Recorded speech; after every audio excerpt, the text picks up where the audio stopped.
Superman, the animated series, 1996 to 2000, explored. It's a bird, it's a plane, it's Superman. All of us know the story of the little kid from Krypton who came to Earth in a spaceship, grew up in Kansas, and wears glasses as a disguise. But for years, the most legendary story was told in Superman, the animated series, which was released in 1996. This series experienced a moderate run for 3 seasons till early 2000. The show was produced by Warner Brothers, aired on Kids WB, and belongs to the same universe as Batman, the animated series, and Justice League.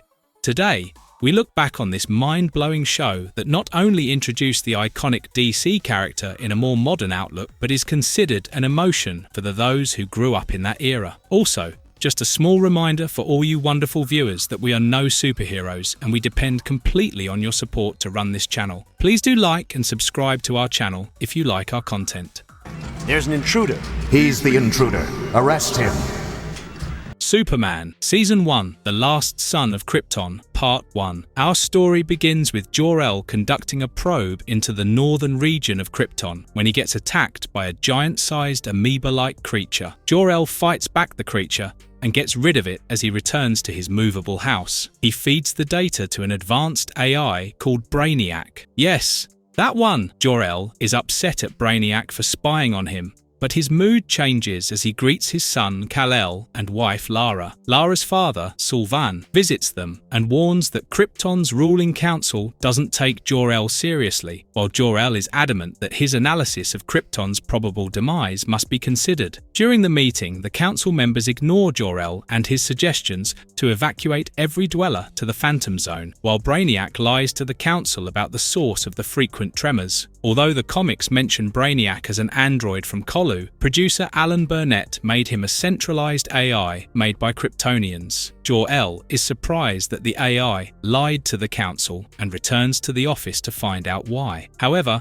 Brainiac seems to restrict Jor-El's access to the building and even denies his override codes. With no other way, Jor-El breaks into the control center with the help of a laser gun and finds that Brainiac is loading himself onto a satellite. Brainiac tells Jor-El that saving Krypton's data and ensuring his own safety is important for all. When Jor-El asks why Brainiac lied, the rogue AI informs that it was futile to alarm the council and go on with the evacuation plan, as Krypton has only hours left till its apocalyptic end. Meanwhile, Jor-El's forced entry alerted the security guards, and Brainiac calls out Jor-El as the intruder. The security guards chase Jor-El, and even Brainiac tries to kill him, but Jor-El manages to evade them.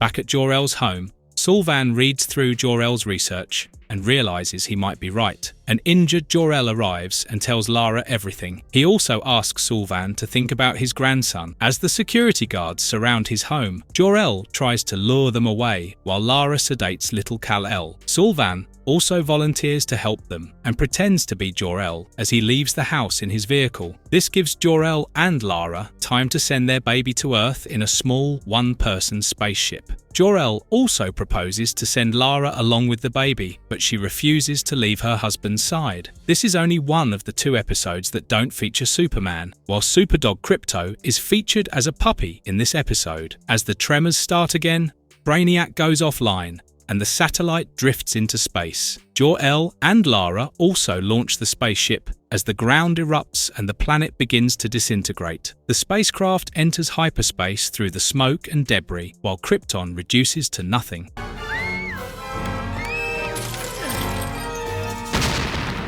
The Last Son of Krypton, Part 2. Kal-El, the last son of Krypton, enters Earth and lands somewhere in Smallville, Kansas. A young Jonathan and Martha Kent notices the spaceship flying and goes to investigate. Martha finds the baby and is ready to adopt him. While Jonathan has his doubts, he is quickly won over by the cute but strong baby. Years later, a teenage Clark Kent finds it difficult to make sense of his new powers and shares it with his girlfriend Lana Lang. The super senses help Clark rescue a little girl from the fire, but he gets overwhelmed and starts avoiding Lana. As Clark shares his worry with Pa Kent, Jonathan and Martha take him to their shed and show him the spaceship as well as the message box that Lara had sent with baby Kal-El. Real-life married couple Mike Farrell and Shelley Fabares voices the characters of Jonathan and Martha. Also, the names Martha considers for Kal-El, like Christopher and Kirk, are a tribute to actors who have previously played Superman. The message box switches on as soon as Clark touches it. Clark sees a holographic image of his birth parents,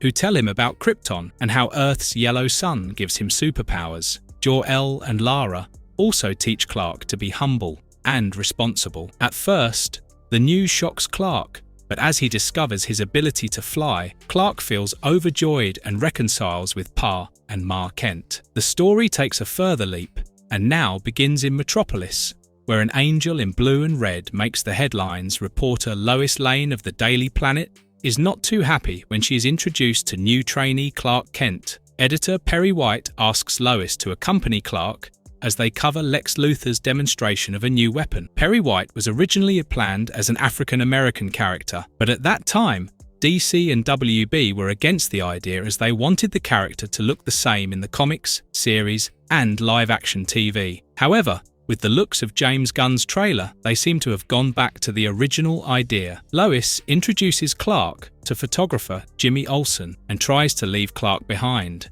but he arrives before her. After Luthor finishes demonstrating his battlesuit, it's time for his speech. Luthor's speech about using the battlesuit to end war is not fooling us, and Clark senses something and uses his X-ray vision to find a group of armed men approaching in hoverbikes and aircraft. While the intruders terrorize the people and steal the battlesuit, Clark tears off his shirt to change into Superman. Clark also notices a nonchalant Luthor calmly escape the scene. Superman follows the criminals, forcing them to abandon their bikes, but the main hovercraft sends a missile. Although Superman avoids the missile, the episode ends on a cliffhanger as it hits a passenger plane.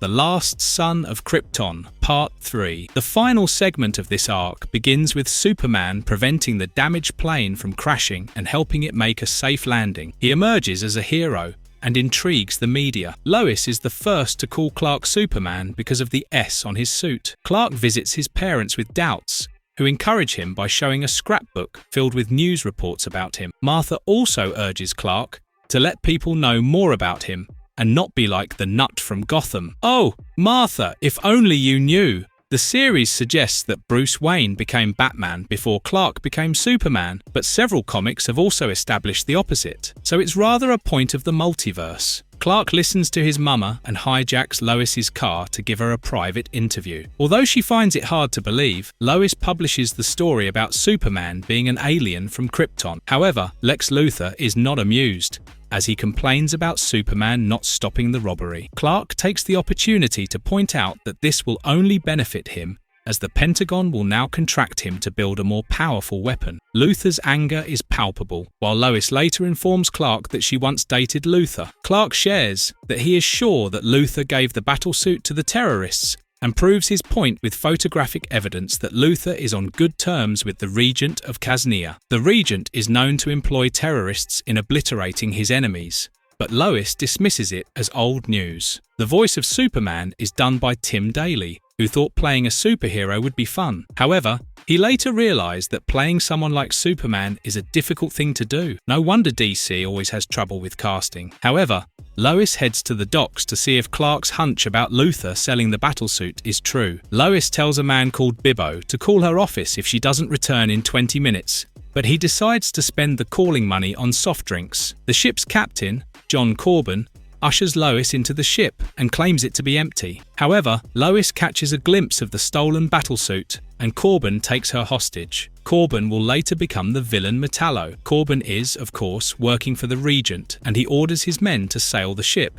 At Daily Planet, Jimmy shows Clark some pictures, and he notices the Kaznia flag on one of the ships that Lois covered for smuggling. Superman appears as Corbin tries to kill Lois. He acts as a shield against the rain of bullets and takes Lois out of the ship. Corbin gets inside the battlesuit and fights Superman. The long and tedious battle ends with Superman short-circuiting the suit and retrieving Corbin out of it. The situation has ruined Luthor's plan, as the Regent now seeks a refund. Superman also appears beside Luthor's office window and gives him the silent treatment, forcing Luthor to reveal his true self. This scene is fantastic, and shows a great deal about Superman's personality. When Lex throws a Lex Skell model at Superman, he crushes it and promises to keep a watch on Luthor. But this is not the only crisis, as somewhere in deep space, Brainiac hijacks an alien spaceship and kills the alien crew. Fun and games, the police and Superman chase an armoured truck, but the criminals use a smoke bomb and go into a hideout. Unfortunately, they are faced with the Toyman, who has a message for the gangster Bruno Mannheim. Toyman drops the ball and leaves, but the ball bounces off, gaining momentum and hitting the criminals, who take cover inside the armoured van. Superman hears the screams of the criminals and breaks into the shed, only to be hit by the ball. He crushes the ball and lifts the truck full of criminals, taking them to the police station. Lois interviews the scared thugs, and Lois decides to visit the park, where Mannheim has arranged a picnic for children and is preparing for his speech. Clark is already there, and as Lois interviews Mannheim, Clark notices a few toy planes head dangerously towards Mannheim. Mannheim runs for his life as the planes start shooting, and Lois stops Clark from following. However, Clark uses laser vision abilities to destroy the toys. Later, Lois writes a very incriminating report about Toyman and his psychological issues. This episode marks the introduction of Mannheim and Toyman in the DC animated universe. However, the real highlight of this episode is a large rubber ducky that attacks Mannheim's yacht. While Mannheim swims ashore,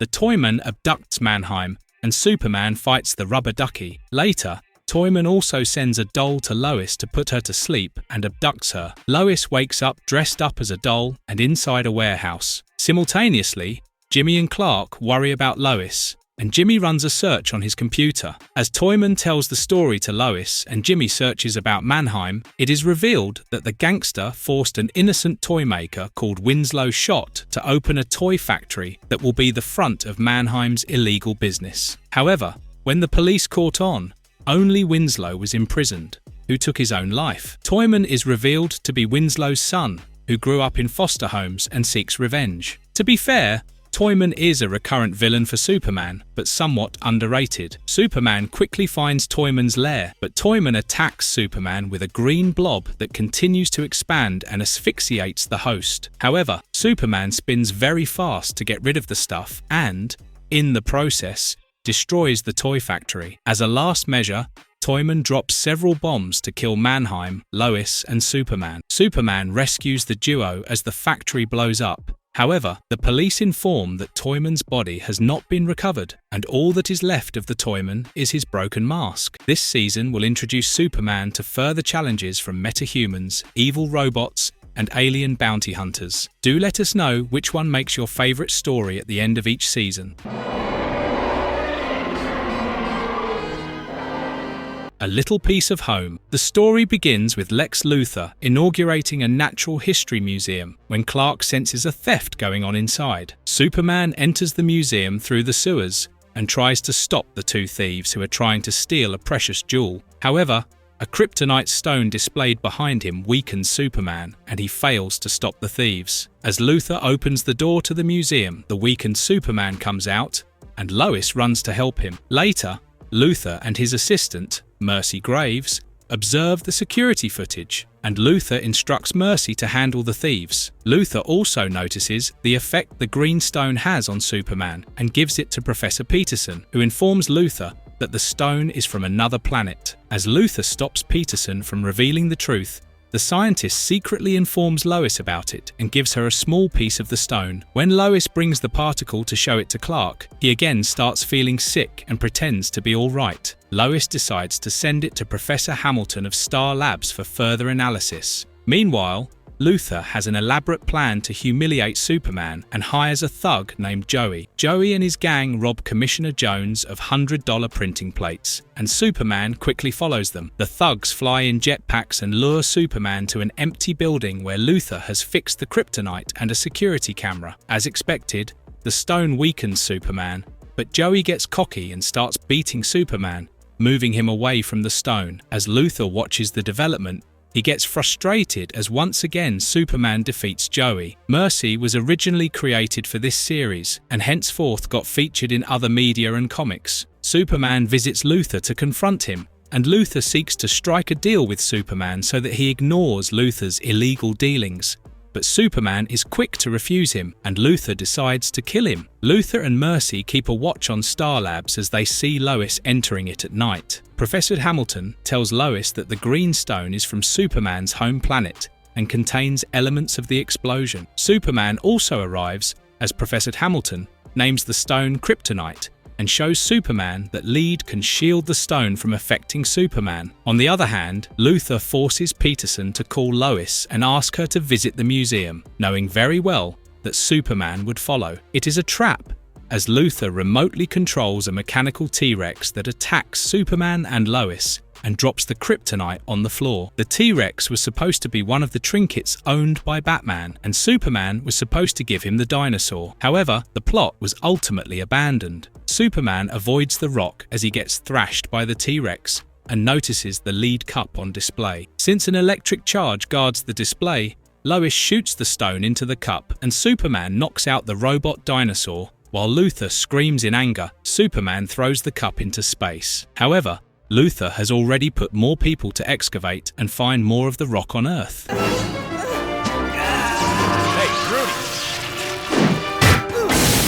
Feeding time. It's time for some meta-human actions, as our story starts right at Star Labs. Professor Hamilton has created an anti-kryptonite suit and a spacesuit for Superman and demonstrates them to him. Meanwhile, in the warehouse, a nervous janitor, Rudy Jones, clumsily drives a forklift as he delivers hazardous items to his friend Martin LeBeau's truck. Martin is a crook who had promised to help Rudy with his bookie. However, when security guards stop them, Martin brings out his gun and Rudy tries to stop him. The struggle sets the place on fire and Superman arrives to help the guards while Rudy and Martin drive away with the stolen chemical. During the ride, the chemicals spill over and cover Rudy, who turns into a purplish monster, and Martin drops him from the truck. Sometime later, Gina, a policewoman, arrives near the place and notices Rudy, who draws all energy from Gina and gains her voice, skill, and knowledge. Gina is taken to the hospital while Jimmy and Clark cover the news by speaking to Commissioner Henderson. The character of Henderson is considered to be drawn after Morgan Freeman from Seven, 1995, while Mel Winkler from Lois and Clark, 1993,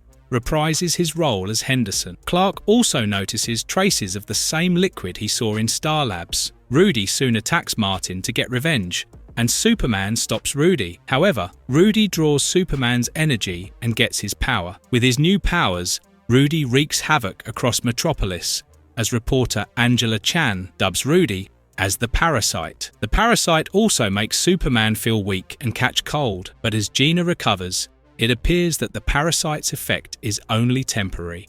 Rudy realizes the same thing as he starts losing his Superman powers. Parasite breaks into Clark's home, zaps him, and acquires both his powers and the secret about his identity. Rudy's turn into Parasite is one of the most common tropes so far, especially with the whole personality change happening so fast. Parasite locks up Superman in one of the underground bases of Star Labs. Everyone at Daily Planet speculates about Parasite, Superman, and even Clark's disappearance. Jimmy points out that Parasite always heads towards Star Labs, and as Perry ignores him, Jimmy takes Perry's card and arrives at Star Labs to investigate. Superman senses Jimmy and sends out an SOS through the pipes. Jimmy finds Superman and breaks his chains, and as Parasite arrives, Jimmy hides. Parasite senses Jimmy and is ready to attack, but Superman strikes back, and the fight reaches Professor Hamilton's lab. Superman wears the anti-kryptonite suit to fight back so that Parasite cannot easily zap his energy. Superman cleverly ensures Parasite touches the kryptonite locked in the lab and gets affected by it. Although Parasite gets locked up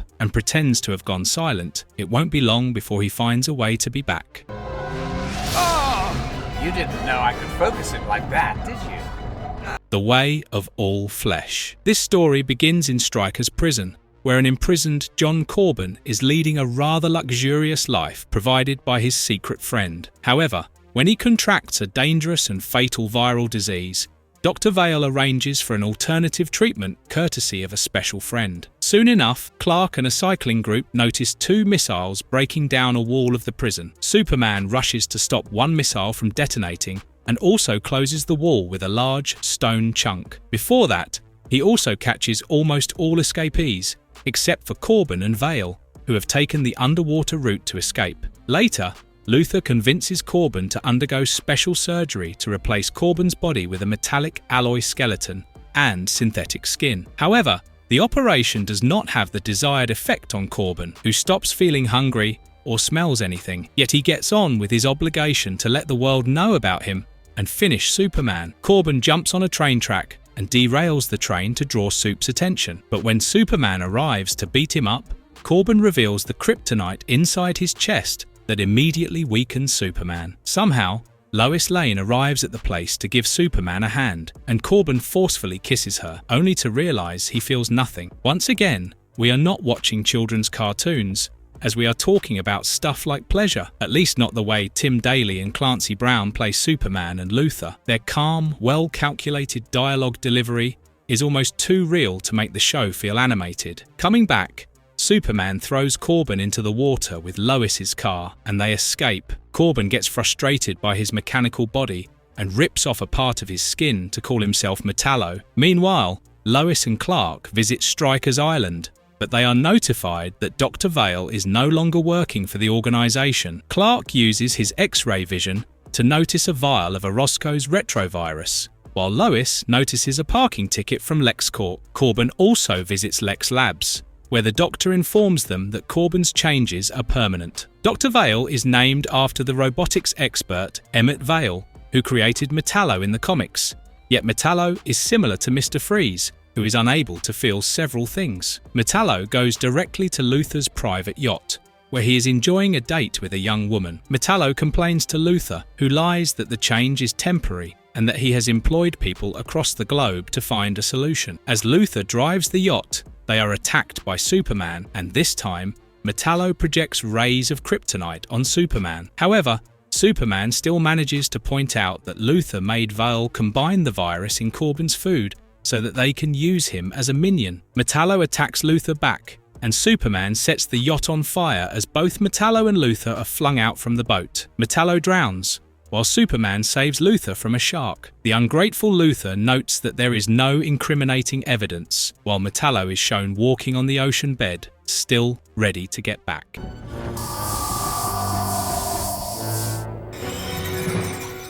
Stolen memories. Lex Luthor has contacted somebody special and arranged a meeting with a surprising guest. As Lois and Jimmy disguise themselves as workers, they observe Lex meeting up with the now humanoid Brainiac, who has corresponded with Luthor. Luthor gives Brainiac a disc containing basic information on Earth, and Brainiac ushers him into his spaceship. Meanwhile, Superman completes his hyperspace travel with the help of a spaceship and spacesuit when the Pentagon asks him to meet. During the meeting with the Pentagon, Luthor presents his views on the benefits Brainiac will provide, like information on the universe, but Superman must meet him. Superman waits in the middle of a desert when Brainiac's ship arrives, and Superman enters it. Inside the ship, Superman notices something written in Kryptonian, and a host of robots attack him. After Superman defeats each of the robots, Brainiac finally meets Superman and tells him about their common origin from Krypton. Of course, Brainiac distorts the truth and calls himself an orphan like Kal-El. Brainiac also shows Superman a room full of floating orbs containing knowledge from different planets that Brainiac visited. Brainiac offers to tell Superman more about Krypton and asks about his expedition, but that night, Clark has a vivid dream about how Brainiac betrayed Jor-El and left Krypton to its fatal fate. The next day, Superman warns Luthor about Brainiac, but Luthor is too smug and relies on his cannons. Superman goes back to Brainiac's ship, and as Brainiac and Luthor's system connect to share data, Superman goes to the Room of Orbs. He touches the orbs and finds out that Brainiac has collected the information and then destroyed that planet. This episode is loosely inspired by Brainiac's first appearance in Action Comics number 242, where Brainiac miniaturized cities. Meanwhile, Luthor also realizes that the data data download is not in his control and that Brainiac is controlling everything, including his missiles. Luthor falls silent in desperation as he realizes Brainiac can now use Luthor's system to disable all of Earth's defenses. On the other hand, Superman confronts Brainiac, who argues that only a select few should possess knowledge. Superman manages to break free of the restraints and sever some connections, allowing Luthor to take control and fire missiles to damage the ship. However, Brainiac is still able to blow off the cannons but doesn't succeed in winning. Superman collects Krypton's orb as he escapes the ship that blows off and crashes into a desert. He places the orb inside a hollow iceberg. You might recognize it as the future Fortress of Solitude. Elsewhere, Luthor ignores the alien code left on his computer screens, but some of the symbols represent Brainiac. The name's Lobo. The Main Man, Part 1. Superman drives a spaceship on a test run while monitored by Professor Hamilton. It is the same spaceship that brought baby Kal-El from Krypton to Earth, and Hamilton has again modified it for space travel. Although it is marked as the first time Superman is riding the rocket, there's a bit of inconsistency, as we have already seen him riding it in the previous episode. It is because this episode was produced earlier. Now that the confusion is clear, let's get on to the important part. Professor Hamilton is amazed by the possibility of more intelligent extraterrestrial life, but he couldn't be more wrong, as the story now shifts to an alien planet where an alien biker called Lobo captures another rat-like alien called Squeak and gets into a less than impressive bar fight with Squeak's brother, Nor. Lobo appears to be a bounty hunter, and as he rides into space, he is lifted into the Preserver's spaceship. Preserver is a collector who preserves the last of different alien species and recruits Lobo to get the last son of Krypton. The character is supposed to be inspired by the Collector, Tanlir Tivan, in the Marvel Universe. On the other hand, Preserver is voiced by Sherman Howard, who is known for playing Lex Luthor in Superboy 1988. Reaching Earth, Lobo inquires the police about Superman, and when they inform him that Superman appears when there is trouble, he does what is needed. In the Daily Planet, Clark and Lois's professional rivalry fires up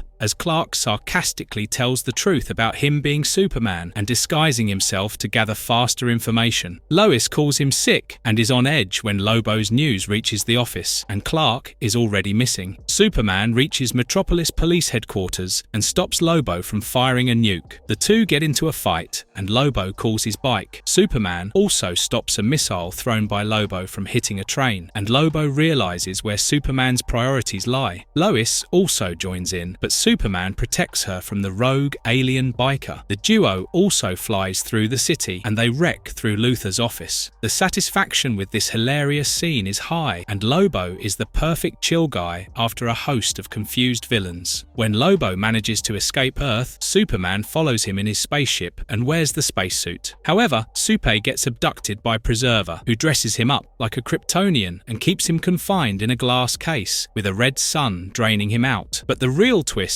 is when Preserver also captures Lobo for being the last Zarnian.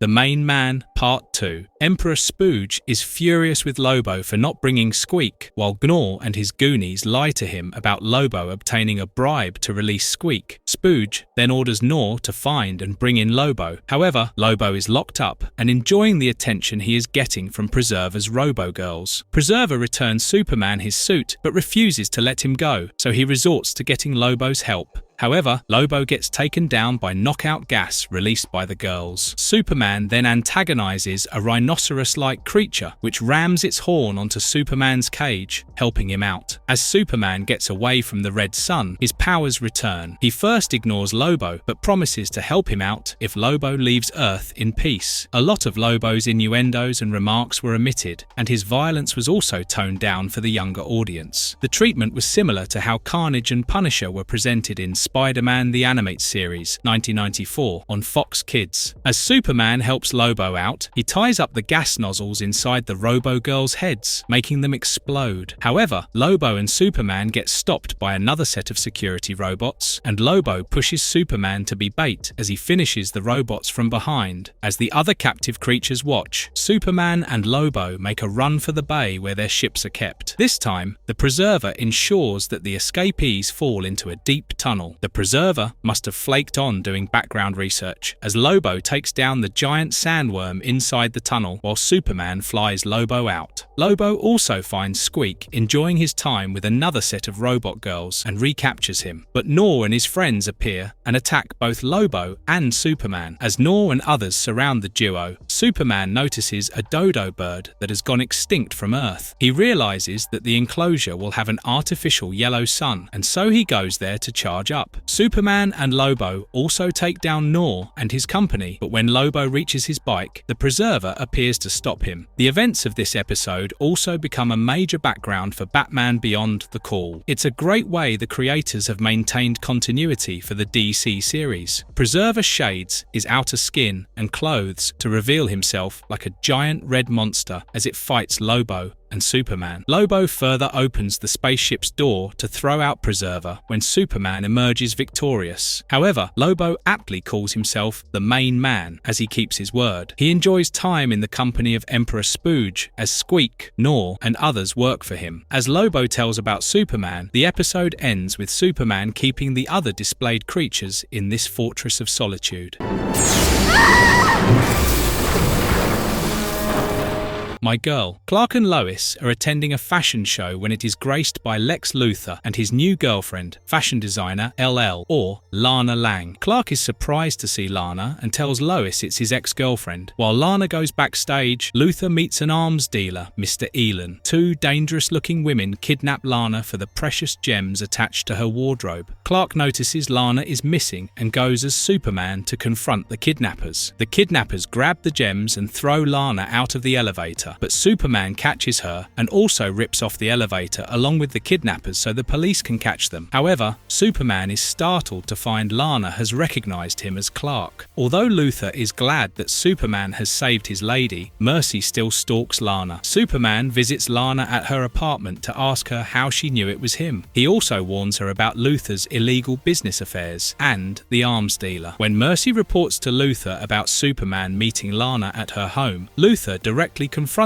Lana, but she assures him that she doesn't care. However, it changes when Lana overhears Luthor speaking to Mr. Elon. Mercy again notices Lana spying on Luthor and informs him of it, but Luthor believes Lana hasn't understood much. Lana proves Luthor wrong and tells everything to Clark, who goes to stop the arms dealer from selling a dangerous microwave beam weapon that can cause objects to explode. At this point, Superman's weakness of saving human life over catching culprits has become popular. Mr. Elon blows up a bridge and Superman rushes to prevent the train from falling over. That night, Lana meets Superman and insists on being his partner. She even mentions being his Batgirl, and despite Soup's protests, Lana kisses Clark while Luthor and Mercy watch from afar. Do you think Mercy likes Luthor and is possessive about him, or is she just jealous? Now that he is sure Lana has betrayed him, Luthor invites Lana for dinner and intentionally speaks with the arms dealer in front of Lana. That evening, Lana calls Clark and instructs him to visit Central City to stop another arms transaction. However, Clark is smart enough to understand that it's all planned. He parks his convertible in a dark alley and changes into Superman to head out. Since we are talking about fashion and style in this episode, let us point out that the S from Superman's cape is removed from this series to save animators from rigorous hard work. Meanwhile, Mr. Elon kidnaps Lana and takes her to an automatic lead factory. He ties her up to a container filled with molten lead. Although the lead prohibits Superman from seeing, he hears her screams and arrives at the place. Superman lets the molten lead fall over him as he covers Lana and rescues her. He asks her to stay in a room filled with different explosives and leaves to capture the arms dealer. However, the confrontation leads to a disaster as the factory gets flooded with molten lead and it gets on fire. Superman escapes the factory with Lana and the arms dealer. A few days later, Clark reads an article about Luthor being investigated when Lana comes to bid him goodbye. As Lana leaves for Paris, she tells Clark he deserves someone good and quiet, only for Lois to shout at him from behind. We love the irony, especially how Clark resigns from his fate, sighs, and goes over to Lois.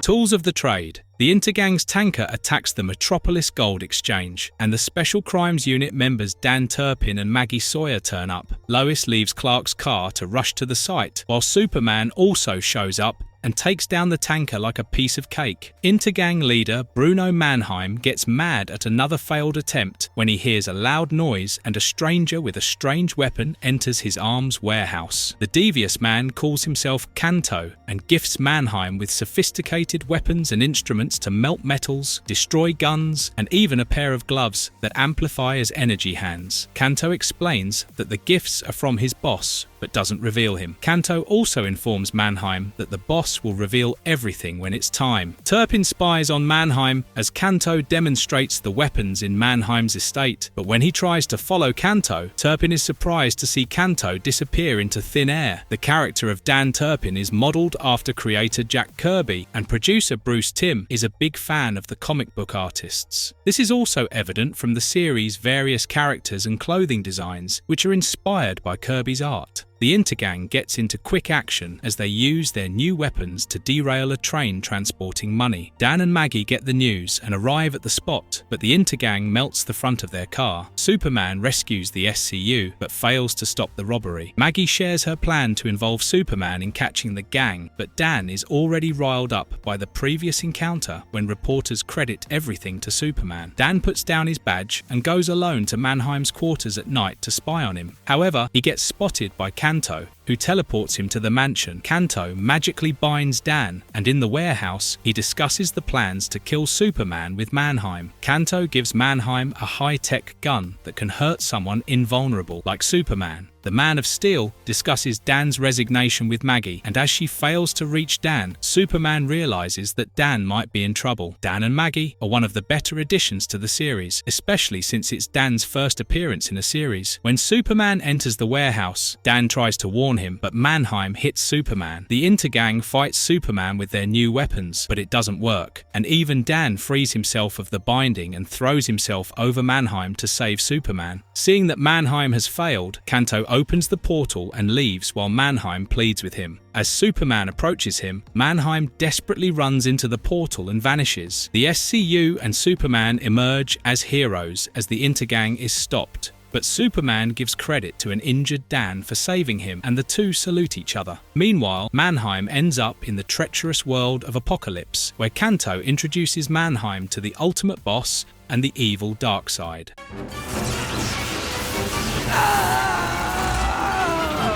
Two's a crowd. A high-intense situation affects Metropolis as the SCU surrounds the mansion of Earl Garver, a former employee of Star Labs. Maggie and Professor Hamilton try to convince Garver to come out of the house, but he refuses. Dan and his troops try to enter the house, but a barricade of automated weapons injures Dan, and he is taken to the hospital. When Superman arrives, Professor Hamilton informs him that Garver has stolen a radioactive isotope from Star Labs and placed a bomb somewhere that can blow apart the city. However, the bomb is placed in a lead capsule, so nobody can detect it, whereas Garver demands $50 million in ransom for sharing the location. Superman enters the house and gets rid of every obstruction and weapon, but Garver gets knocked out by a heavy cable. Since Garver's recovery will take time, and there are only 4s left till detonation, Professor Hamilton suggests taking Parasite's help to read Garver's mind and gather information about the location. Rudy accepts it in exchange for cable TV and some premium channels. A rather fair and smart demand if you ask us. However, Rudy consumes even Garver's consciousness, and instead, Garver hijacks Parasite's body and personality. Garver sends Superman and Maggie to an underwater shipwreck location, while he plans a way to escape from the restraints. Inside Parasite's mind, Garver convinces Rudy to follow him,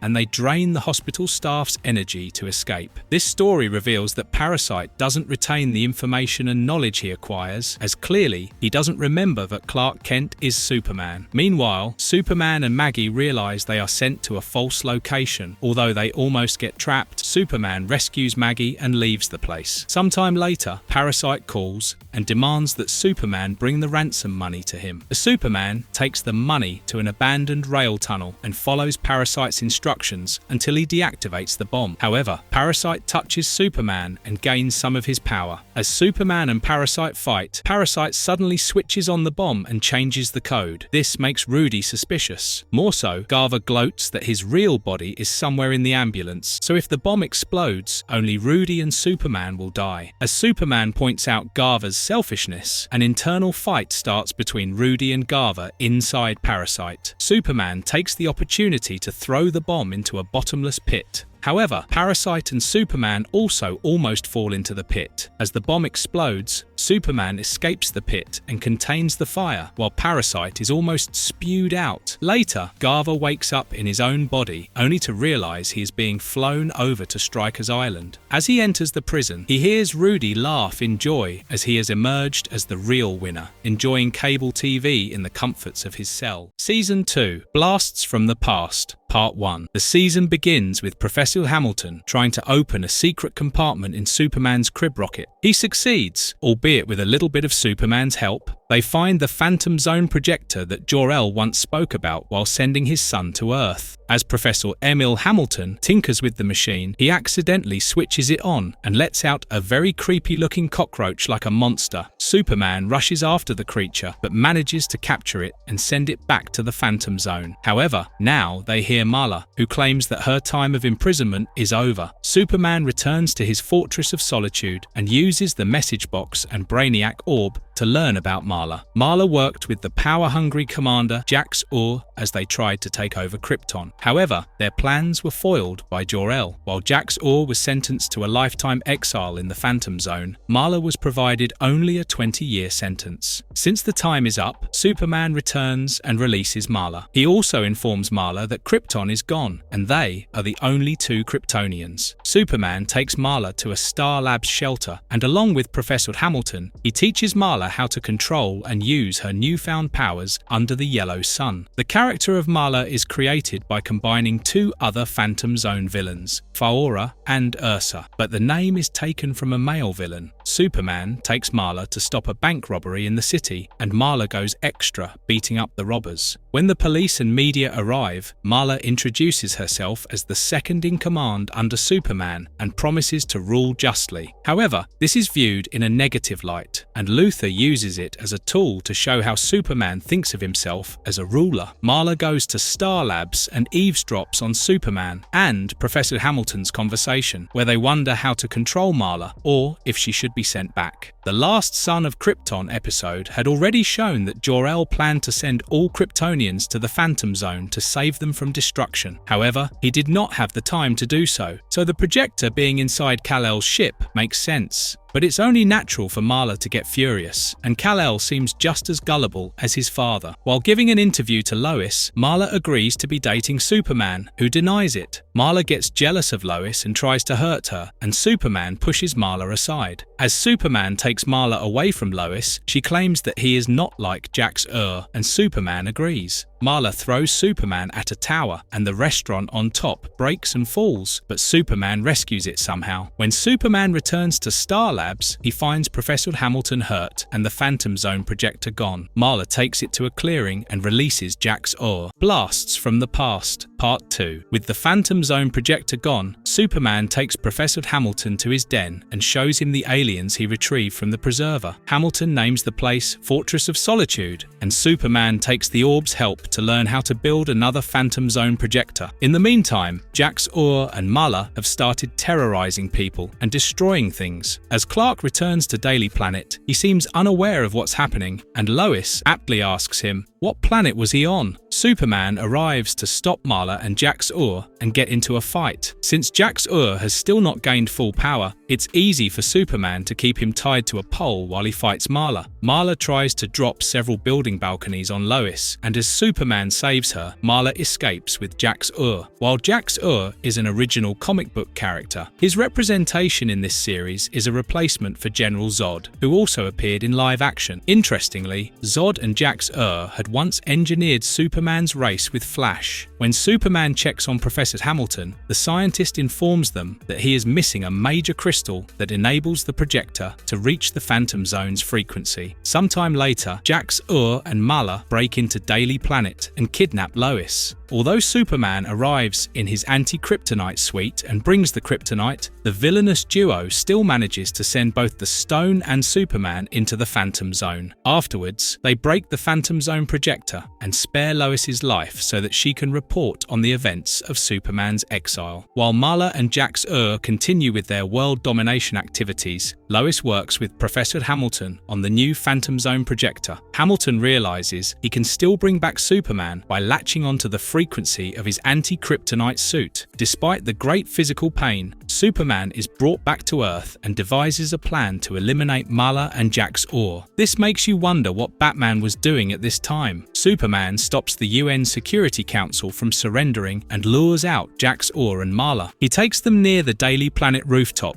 from where Lois and Hamilton activate the Phantom Zone projector and send back the villains to exile. Later, Superman takes the projector to his Fortress of Solitude for safekeeping, the Prometheon. The Earth is threatened to be hit by a meteor, and General Hardcastle instructs his team of astronauts on how to destroy the meteor. Professor Hamilton is also involved in the mission, and has recruited Superman in the mission, despite Hardcastle's objections. Soup arrives a bit late, but follows all the instructions to set explosives all over the meteor. However, something on the darker side of the meteor shocks Superman, and he calls the shuttle to check it out. The object turns out to be a gigantic creature, a beast tied to the meteor, and Hamilton finds out it's alive. Hamilton asks Superman to shift the meteor 5 degrees into Earth's orbit, but this exposes the beast to the sun's rays, and it starts to wake up. Hardcastle now takes over the reins and detonates the charges, which not only sets the beast free, but also hurts Superman, and debris flows almost towards the shuttle. Superman saves the shuttle and tries to veer off the creature towards the ocean as it starts descending towards Earth. Both the creature and Superman catch fire, but the fire does nothing to the creature, which falls into the ocean and almost creates a tsunami. Superman saves a cruise ship from the waves, and underwater, the creature holds a submarine to draw its heat and power. Once again, Superman rescues the submarine from the beast's clutches. The episode title refers to the creature, although it is never called by that name. It's a reference to the Greek legend of Prometheus, who stole fire from the gods. Professor Hamilton has still managed to study the creature with all the data he could previously capture, and explains it's basically an artificial creature made by some aliens for labor. The creature was powered by the heat signatures of the sun, but also lacked intelligence, so it started absorbing heat from any stuff it could lay its eyes on. While the series did not use Doomsday, the creature's situation is similar to what cyborg Superman did to Doomsday. The news reaches that the beast has come on land, and Superman jumps into action. Superman tries to stop General Hardcastle from attacking the beast with all firepower. Hardcastle doesn't heed any of the suggestions and even nukes the creature, but it absorbs all firepower. After being proved wrong, Hardcastle calls off the attack while Superman lures the creature to a reservoir. Professor Hamilton helps by ordering the city to put out all lights, electricity, and power. Superman then fires up a steel beam and pulls the beast like moths to flames. A more poetic distraction occurs when the beast finds the moon as a light and heat source and stretches his arms towards it like a kid. But don't get emotional, as Superman lights up an empty boat to finally lure the creature to enter the water. Hamilton orders choppers to drop chemicals into the water, which turns into ice and freezes the creature. Your powers are nothing compared to mine.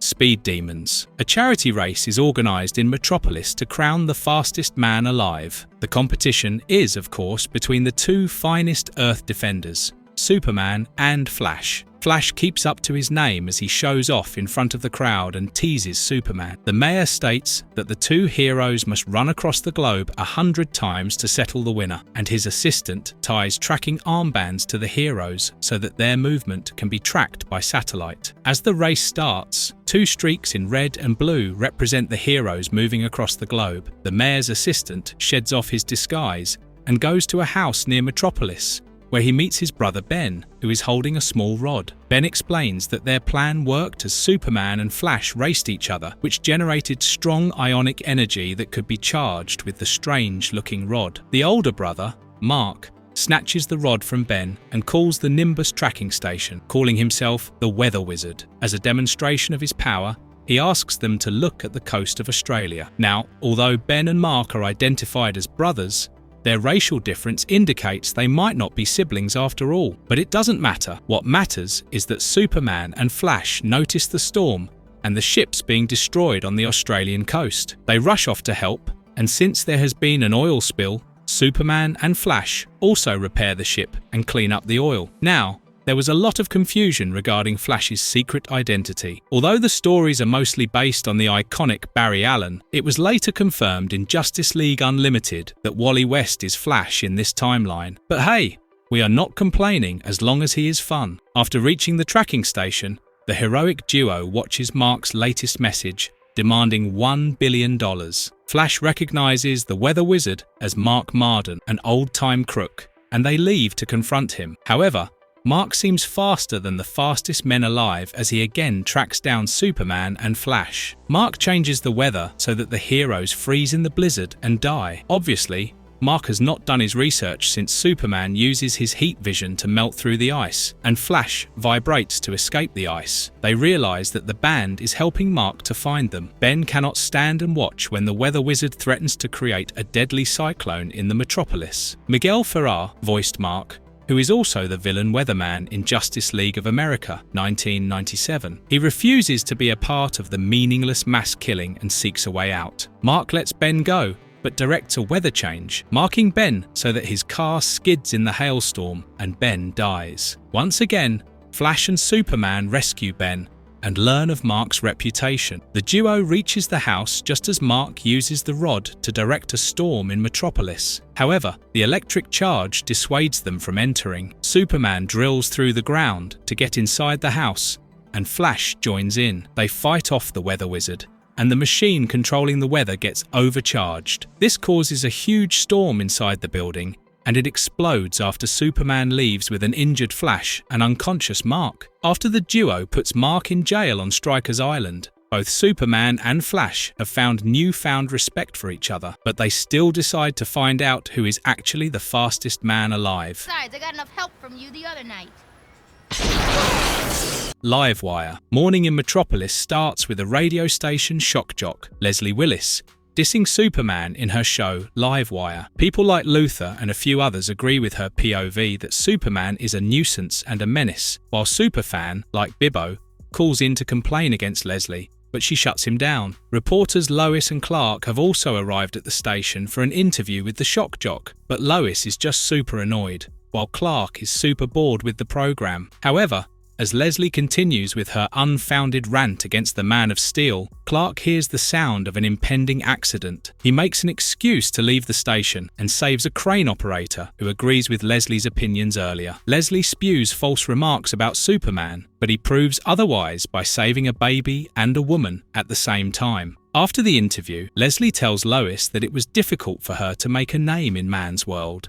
But as a storm brews outside, Lois remarks, if even the gods disagree with her. Leslie invites the Daily Planet to her live show event that night. However, it rains profusely, and the authorities insist on cancelling the program. Driven by ego, Leslie uses her fans to humiliate the authorities and challenges the gods by facing the lightning. Superman barely gets time to save her from being struck as the lightning strikes Superman, and through him, it charges her. Superman takes her to the hospital, and although she is out of danger, the doctor cannot explain the discoloration of her skin and hair, as well as how she is alive. The media questions Superman, asking if he intentionally let her get struck since she hated him. Leslie wakes up and watches the interview when she realizes she can channel and control electricity. Leslie realizes she is just raw energy and escapes through the charging point. As Leslie starts creating a ruckus in Metropolis, Superman confronts her and she starts calling herself Livewire. This character was created for the series, and it was then used in the comics. Still, the comic book appearance occurred a few months earlier than this episode's broadcast, but a proper introduction occurred only in the Action Comics issue number 835 in 2006. As Livewire, she removes electricity from every building, vehicle, and technology, creating the actual nuisance. Superman works tirelessly to reduce the impact, like preventing two planes from colliding due to radio control failure. A short time later, Livewire restores some power as she demands money from the authorities to restore electricity in the city. But as the screen glitches, Superman realizes Livewire is running low on power. He confronts her once again as Livewire appears at a hydroelectric power plant for a recharge. Superman even invests in shock-absorbing gloves, but they don't do much, and maybe he should have thought about insulation. During the combat, Livewire gains the upper hand at first, but it breaks open the walls of the dam, causing water to flood the area. Superman throws her into the water to dissipate all the charge, and then he closes up the wall. Even though public views supporting Livewire have changed, she now recuperates in specialized care, courtesy of the benevolent Lex Luthor. Maybe over dinner? Fine with me. 8 o'clock? Identity Crisis. This aptly titled episode begins normally with the gentlemanly Superman rescuing a little boy trapped on an electrical tower. After advising the boy not to follow stupid dares, Superman flies across the city and rushes in to aid a police car chase. Superman stops the miscreants, but as Lois's car is right behind, it skids while coming to a sudden stop, and Clark falls off the car towards the ocean. In a shocking turn of events, Superman rescues Clark, and as they stand side by side, the age-old question again comes to mind. How on earth Lois doesn't see them as identical? As Superman proposes a date atop the Daily Planet building, Lois is a bit taken aback, but she agrees. A shaken Clark makes an excuse for walking off as he pursues the imposter as Superman. The other Superman, the imposter, continues his social work until he notices his skin turning pale. Tim Daly voices both the characters. When the real Superman confronts him, it angers the imposter and he punches the real one. The imposter slowly turns into a pale and grotesque version of Superman as it heads back to a hidden laboratory on a mountain. There, he meets with his creators, Lex Luthor and Dr. Teng. As the imposter's speech turns incomprehensive, Mercy mocks him by calling him Bizarro. I bet you knew that. Bizarro goes through an identity crisis as he considers himself the real Superman. At the same time, Dr. Teng explained to Luthor that replicating DNA caused the error, which resulted in the clone breaking down. Teng suggests Luthor cull all the other clones, but Luthor asks him to resolve the problem. On the other hand, Mercy's snide remarks drive Bizarro mad, and he leaves the lab. Bizarro's twisted and broken down mind starts misinterpreting normal activities, like a wrecking ball, demolishing a building, and a drawbridge opening, as dangerous. As a result, Bizarro starts doing more damage, and ultimately, Superman has to come to the real rescue. This character is based on the post-crisis Bizarro,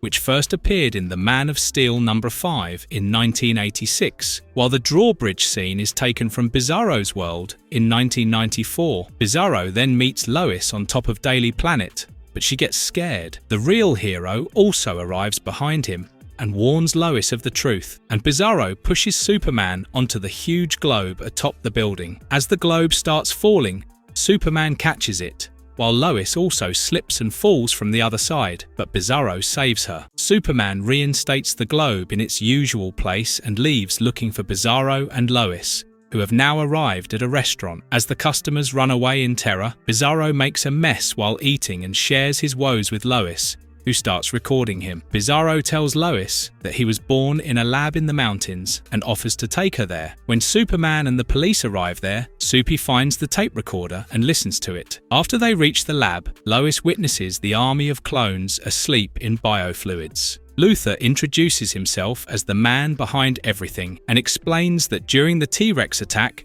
Superman bled, and that blood sample was used by Luthor's scientists to create the clones. Luthor orders Dr. Teng to now auto-destruct the lab, as clearly the first batch has come out wrong. However, Luthor still offers Lois to leave with him, which angers Bizarro, and he starts destroying the lab, preventing them from leaving. As Superman flies around, he hears the noise and breaks in. He helps the others to escape, but Lois gets stuck under debris. As Superman helps Lois, Bizarro finally realizes it's the real Superman and helps the duo escape. As Superman and Lois leave, the lab blows up, but Bizarro emerges as the true sacrificing hero.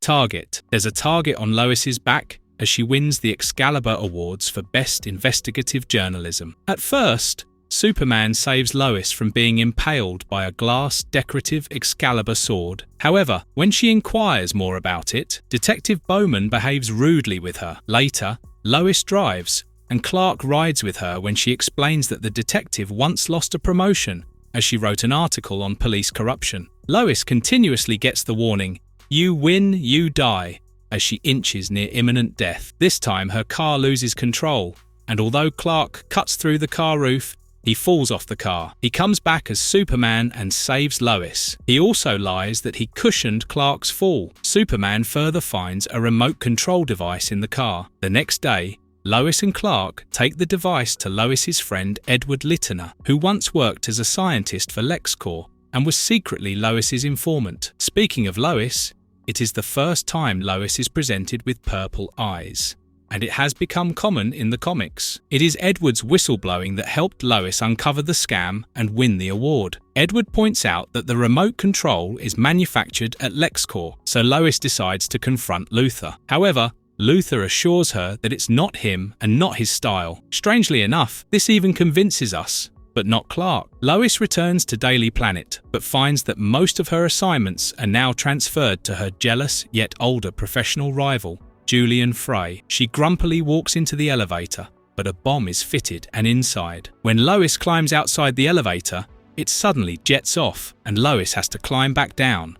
Clark senses the incident and goes out as Superman. The elevator jets off the building and knocks into a helicopter. Superman saves not only the helicopter passengers, but also Lois Lane. This scene features a rather familiar dialogue, "I believe this is your flaw," from Christopher Reeve's Superman 2. That night, Lois wakes up from a horrible nightmare of a masked man throwing her off her building. Bowman secretly keeps a watch on her. As Lois becomes anxious and agitated while staying inside her apartment, a security guard is posted outside her doors. Clark speaks to her on the phone and informs them that Angela Chan is calling to congratulate her on the win, which gives Lois an idea. She sneaks out of the building and goes to Edward's workshop. As Lois questions Edward, it's revealed that he is the man behind all the attacks, and Lois realizes Edward congratulated her, even though he claims to have been working for 24 hours without watching TV. Simultaneously, Luthor also informs Clark that the remote control device was stolen when Edward was fired. Edward blames Lois for not doing anything for him when he lost the job and confines her in a shrinking laser beam cage. Superman breaks into the workshop, but Edward wears a suit powered by the energy of the red sun that hurts Superman. Yet his attempts are futile as Superman still overpowers Edward, destroys his suit, and saves Lois. After the injured Edward is taken away, Lois suggests meeting Superman someday when he doesn't have to save her. Mixier's Pixelated. This episode brings in some wit and humour as we see an extremely small man running across the street looking for someone called McGurk. As a truck almost crushes the little man, Superman tries to stop it, but the truck turns into a bubble shaped like the little man. While Clark is working, Jimmy shows him a comic strip about the same little man, Mr. Mixiez Spitlick. When Clark mispronounces the name, the character jumps out of the newspaper and corrects him. Later, Lois and Clark visit the museum opening, and again, Mixiez Spitlick appears looking for McGurk. He calls Auguste Rodin's The Thinker statue McGurk, and suddenly, the statue comes to life and follows Mixiez Spitlick. When Superman tries to stop them, Mixiez Spitlick orders McGurk to stop him, who pushes Superman against a statue, knocking it over. This episode and the villain are personal favourites of writer Paul Dini, and so are ours. Tired of the little man, Clark visits his parents and shares his problems,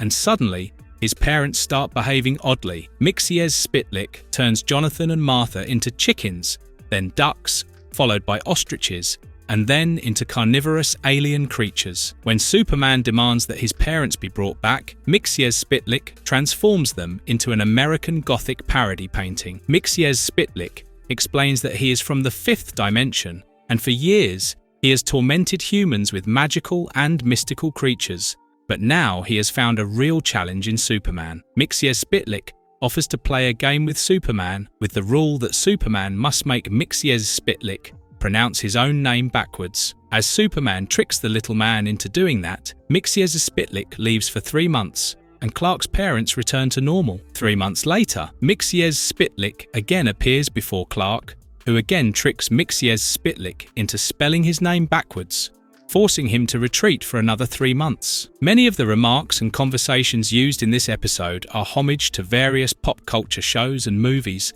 making it more entertaining to watch. Back in his fifth dimension, Mxyzptlk complains to his wife Gzptlznz about Superman, who is quite bored by his lack of attention to her and suggests killing Superman. For 3 months, Mr. Mxyzptlk relentlessly works on his battlesuit while completely ignoring his wife. But we appreciate the hard work the animators went through to dress up his wife in different attires. However, it all comes to naught as the suit doesn't work and Mxyzptlk is sent back. Finally, after another 3 months, Clark dreadfully awaits the arrival of the annoying Mxyzptlk, but takes things calmly as everyone in his office turns into various animals. Lois turns into a horse, and Jimmy turns into a turtle, as a reference to his alter ego Turtle Boy from the comics. As Clark gets exhausted from Mxyzptlk's shenanigans, he asks what will be required for Mxyzptlk to disappear from his life forever. Mxyzptlk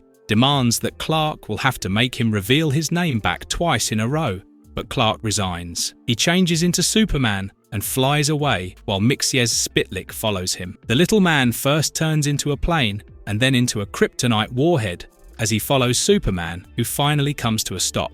It appears this was a ruse by Superman to make Mxyzptlk skywrite twice. Mxyzptlk finally accepts his failure and hails Superman as superior. The little man returns to his wife, and although she kisses him, he can stop obsessing over Superman. Action figures. As Angela Chan reports on the missing supervillains, the story shifts to the volcanic island of Raknavik, where siblings Bobby and Sarita argue over action figures. The volcano suddenly wakes up with a quake, and Metallo emerges from the ocean and saves little Sarita from getting quashed by boulders. The kids grow fond of Metallo and dub him Steel Man. However, Metallo, without skin, looks scary and like a robotic monster. He claims to not remember anything, but bits and snippets of his fight with Superman keep coming back. The children also notice a truck being stuck in boulders and ask Steel Man to rescue the driver. Metallo obliges and saves the driver before leaving with the children. Later, the children gives him some food, unaware he can't eat or taste it. Sarita also leaves a toy with an S for him, probably meaning Steel Man, but it reminds Metallo of Superman, and he crushes it. Did you know this is also the first Superman series that doesn't verbally explain his origin and secret identity in the intro sequence? The producers used a montage of soup-fighting villains instead. The report of a robot saving a truck driver reaches Daily Planet, and Lois beats Clark to it as she gains permission to visit the place for a follow-up. However, Superman also takes his anti-kryptonite suit to travel to the island. Meanwhile, Metallo lies to the children about being an alien sent to Earth on a mission. Lois also arrives at the spot and first interviews the truck driver. However, the children avoid Lois as she asks about Metallo. The children get their father's clothes to help Metallo disguise, who notices Lois spying on them. Metallo takes Lois hostage and threatens her while he grabs the children. The numerous times Superman saves Lois and she still doesn't recognize him as Clark sort of gets on our nerves and makes us nervous. On the other hand, Superman first speaks with Bobby and Sarita's father, Professor Felix, when the first eruption occurs. Superman saves the researchers and creates a way for the lava to get into the ocean. Superman then goes on to find the children as the island must be evacuated immediately. Superman rescues Lois and asks her to stay with the kids as he fights with Metallo. Thanks to his suit, the kryptonite doesn't affect Superman, but he becomes a bit vulnerable when the molten lava melts off the suit. Superman still manages to rip off the stone and hurl it into the lava while Metallo follows. Superman also saves Lois and the kids as they reunite with their dad. When everything is over, Metallo is still alive but disabled and stuck in the solidified lava.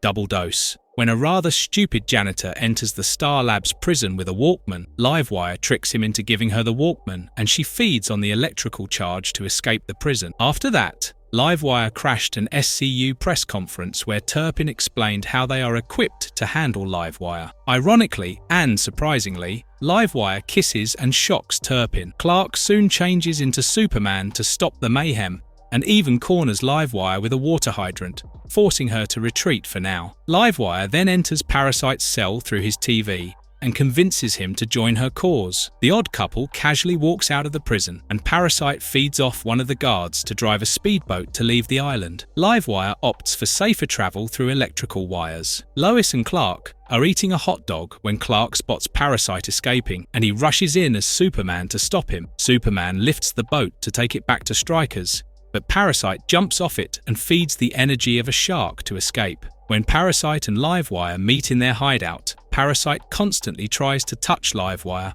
and not just to feed off her power. However, Livewire is smart enough to teach him consent and electrocutes Parasite. Meanwhile, seeing Lois head out in the rain in a plastic poncho gives Superman the right idea, so when Livewire and Parasite break into a power station, Superman turns up covered in plastic. The protection works as Superman is insulated from both Livewire and Parasite's attack. The innuendos in this episode are off the charts. The series was originally rated TVY7, but when it was re-released on HBO Max, it was changed to TV PG for good measure. However, Livewire is a smart woman, as she ruptures a liquid nitrogen cylinder that Parasite throws over Superman. It freezes and breaks the plastic cover, leaving Superman vulnerable to further attacks. As Livewire planned, Parasite starts feeding off from Superman, but he doesn't leave enough for Livewire. Instead, Parasite uses his new powers to finally touch Livewire and obtain her electrical energy, while Superman tries to sneak out. Feeding on Superman makes Parasite remember that he is Clark Kent, and as Parasite follows Superman, the Man of Steel hides in the janitor's closet. He brandishes a mop at Parasite, which sets it on fire, and Superman uses it to activate the fire alarm. As Superman again hides in the closet, the water sprinklers diffuse all the electric charge that Parasite gathered. As Parasite and Livewire are taken back to prison, Turpin informs an angry Livewire that Parasite has again gone amnesiac. What are your thoughts on the villains used in this series? For us, Luthor makes a more interesting foe than Brainiac. Be with us as we explore a dark Superman from another universe, as well as the best team-up between Batman and Superman and the worst funeral of Clark Kent. Does it feel to be mortal, Superman? To know pain? Solar Power. The episode opens on Stryker's prison ward, as Edward Leitner casually walks towards the helicopter that just landed outside. Edward switches on the belt buckle-like device that makes him transparent and invisible as he steals the helicopter. He also turns the helicopter invisible as he flies away. With this, the weather in Metropolis turns gloomier, and Clark Kent finds his strength and power weakening. Lois suddenly gives him a call and asks him to cover for her when she suddenly feels turbulence in the cable trolley she is riding. As Lois expected, Edward is behind the attack, and as Edward expected, Superman arrives to help Lois. Edward now appears wearing a suit and calls himself Luminous. He explains that it was only a test, and things would now get worse. Although Superman manages to rescue Lois, he is extremely exhausted by the action. The cloud then parts to reveal the sky has turned red, and now we know why Superman feels low on power. Luminous is original to this series, and Edward's change into a supervillain was only made to ensure he becomes more of a physical threat, but somehow it remains underutilized. The experts reveal that Luminous has used LexCorp satellites to filter the sun's rays so that only red light can reach the Earth. However, when Lois calls to accuse Luthor, he denies all allegations. But this time, we are not convinced at all, and neither are our trio from Daily Planet as they continue their research, when Clark suddenly notices the Superman sigil in the sky, a subtle homage to the bat signal. When Superman follows the signal, he finds Luminous as the source of the signal. Superman tries to fight, but Luminous appears to be a hologram, and more holograms appear. As the holograms fire laser at Superman, he gets hurt, but finds the real guy by hosing down the holograms. Luminous still manages to escape, while Superman bleeds. Lois and Jimmy also find a lead, but it ends in a vacant area. Lois soon realizes that this is again a mirror illusion,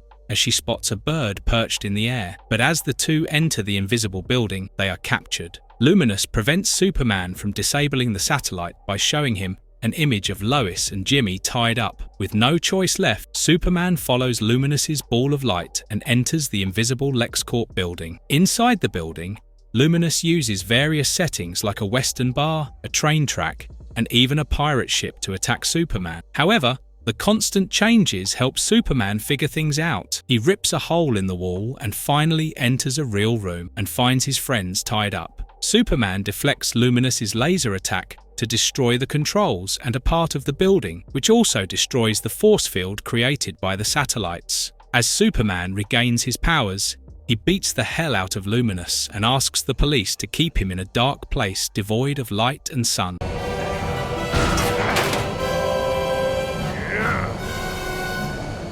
Brave new metropolis. Professor Hamilton shows Jimmy and Lois a machine he has built based on the Phantom Zone projector. Hamilton claims that the machine will enable alternate dimension travel, but believes it doesn't work. However, Lois notices cracks in the window and claims that the machine worked. As Lois nears the machine poles, she gets sucked into the alternate dimension. This marks the first time an alternative dimension appeared in the DC animated universe. In the alternate reality, Lois notices a darker metropolis with twin monuments in honor of Superman and Luthor, as well as a curfew. Turpin tries to apprehend her for being without a curfew card, but gets distracted by the attacks of rebels. The rebel group, headed by Jimmy, attacks LexCorp research at 9th and Ross, which is a tribute to Superman's best friend, Pete Ross. While Jimmy escapes, his friends are captured by a dark-suited Superman. Jimmy takes Lois into the shadows and informs her that she is supposed to be dead. He further explains that Lois of that world died when the Intergang blew up her car, and that's when Superman changed and joined hands with Luthor. The rugged Jimmy introduces Lois to other fellow rebels,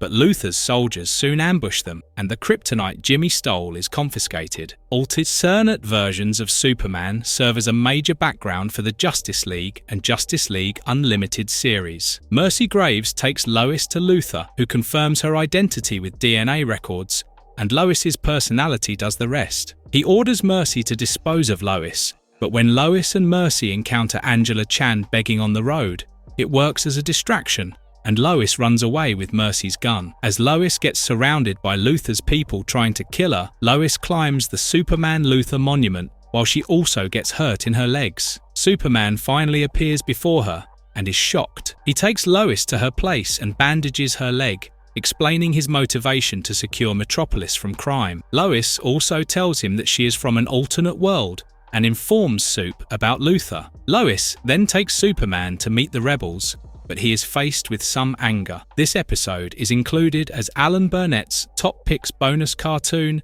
in the Superman vs. the Elite 2013 Blu-ray collection. When Superman goes to confront Luthor, the megalomaniac uses the kryptonite on Superman. Lois also fights Mercy, and at this time, the rebels enter the building and surround them. Luthor tries to side with the rebels and put the blame on Superman, but apparently, Super had a talk with the rebels. As Luthor makes a run, some follow him, especially Superman, while Mercy gets beaten up by others. Luthor takes an aircraft to escape, and Superman tries to stop him. Luthor uses the kryptonite, and Superman gets shaken off the vehicle, but he still manages to rip off some parts as Luthor and his vehicle crash into the Luthor monument, bringing poetic justice for all. Later, Superman promises to rebuild Star Labs and regain public trust when the other Superman appears out of the alternate dimension window to take Lois back. Lois kisses the alternate reality Superman and bids him goodbye, while both Superman exchange glances.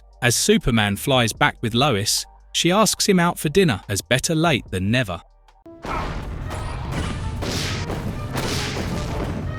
Monkey fun. The story starts with a flashback when little Lois and Lucy Lane play with a young chimp called Titano and a toy monkey called Beppo, which plays a song. However, the kids and Titano are soon separated as Lois's military father and scientists take Titano away. They send Titano to space in a rocket, but it gets lost in space. Years later, Superman ventures into space to combat a meteor storm, but as Superman punches a meteor, it starts an unusual chain reaction as all the meteors get charged up up and explode. Superman also notices Titano's rocket capsule lodged into a meteor and finds that the chimp is alive. After coming back to Earth, Titano seems depressed and refuses to eat. But when Lois arrives, they both recognize each other. This episode reveals Lois's nickname as Lolo and her current age as 28, making it one of the rare moments when a character's age is confirmed in the DCAU. Professor Hamilton and Superman force Lois to take Titano to her home, but the chimp destroys her house. Lois decides to take a break and asks Jimmy to babysit Titano while she goes to a spa. Meanwhile, Superman and the scientists experience a crisis in Star Labs when several bacterial creatures enlarge and attack the people. Superman and Hamilton manage to freeze them with a fire extinguisher, and Hamilton explains that these are bacteria from the jar containing the meteor gas. While the team realize that these gases had kept Titano alive for years, they also suspect that Titano might be experiencing similar growth. They are not wrong, as Jimmy almost falls over while escaping from a growing Titano. Superman rescues Jimmy and finds Lois's apartment in a devastated state, with Titano missing. The large-sized Titano wanders into a zoo and breaks open all the cages, letting the monkeys and other animals out. It's like the movie Baby's Day Out, except it's not a baby, but Lois might beg to differ. Superman recages the wild animals, while Titano now arrives at a dock to get bananas but gets scolded by Bibbo. Titano throws Bibbo away on a ship carrying garbage while Maggie and Dan attack him with tranquilizers to no avail. Superman also arrives to stop Titano, but the giant chimp escapes and now appears at an amusement park. Lois's father, Sam Lane, calls her and tells them he has something to pacify Titano. When Sam arrives at the amusement park, he gives Beppo to Lois. Beppo is also the name of the super monkey from the Silver Age Superman comics. But when Superman and Titano fight, a stall full of stuffed monkeys falls over Lois and Jimmy. Lois finally finds Beppo and plays the song on the loudspeaker to distract Titano, who puts down the Ferris wheel he had picked up in anger. Titano is finally put to temporary sleep with a knockout gas released from helicopters. Sometime later, Titano can be seen on a tropical island playing with other monkeys, as Star Labs have finally stopped his growth. Titano wears Beppo as a necklace, while Superman and Lois wave goodbye to him as they leave the forest.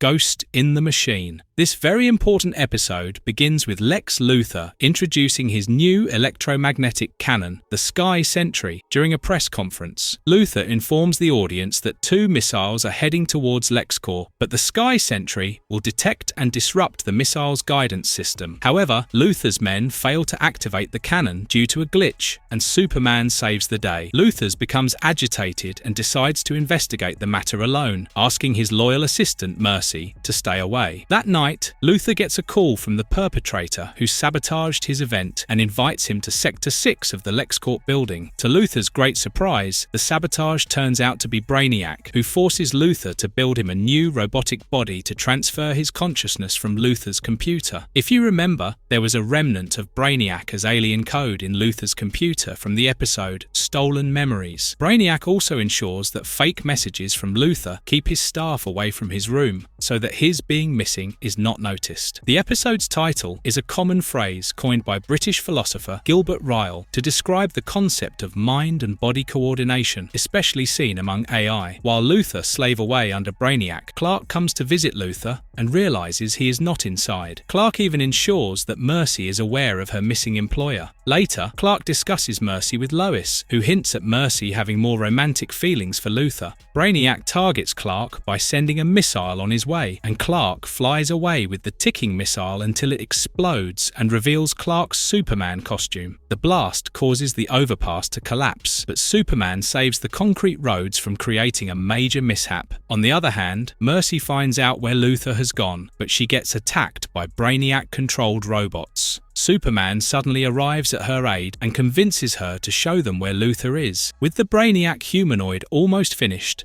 Luthor refuses to work further and gets shot by Brainiac. Superman and Mercy reach in time. Mercy tends to Luthor while Superman fights Brainiac. Mercy finally asks Superman to use the Sky Sentry on Brainiac. Now, the events of this episode become a major plot point in Justice League Unlimited 2004, where Brainiac infuses with Luthor. Even though Superman succeeds in destroying the Brainiac robot, it creates a magnetic field pulling everything inwards. Luther escapes without helping Mercy, who gets stuck. This might finally disillusion Mercy, who was thankful to Luther for picking her out of the streets and giving her this life. Superman still manages to save Mercy, and sometime later, Mercy's pitiful face indicates that she has suffered a betrayal. But as Luther takes away the Brainiac scraps for research, there is a huge possibility there would be a comeback.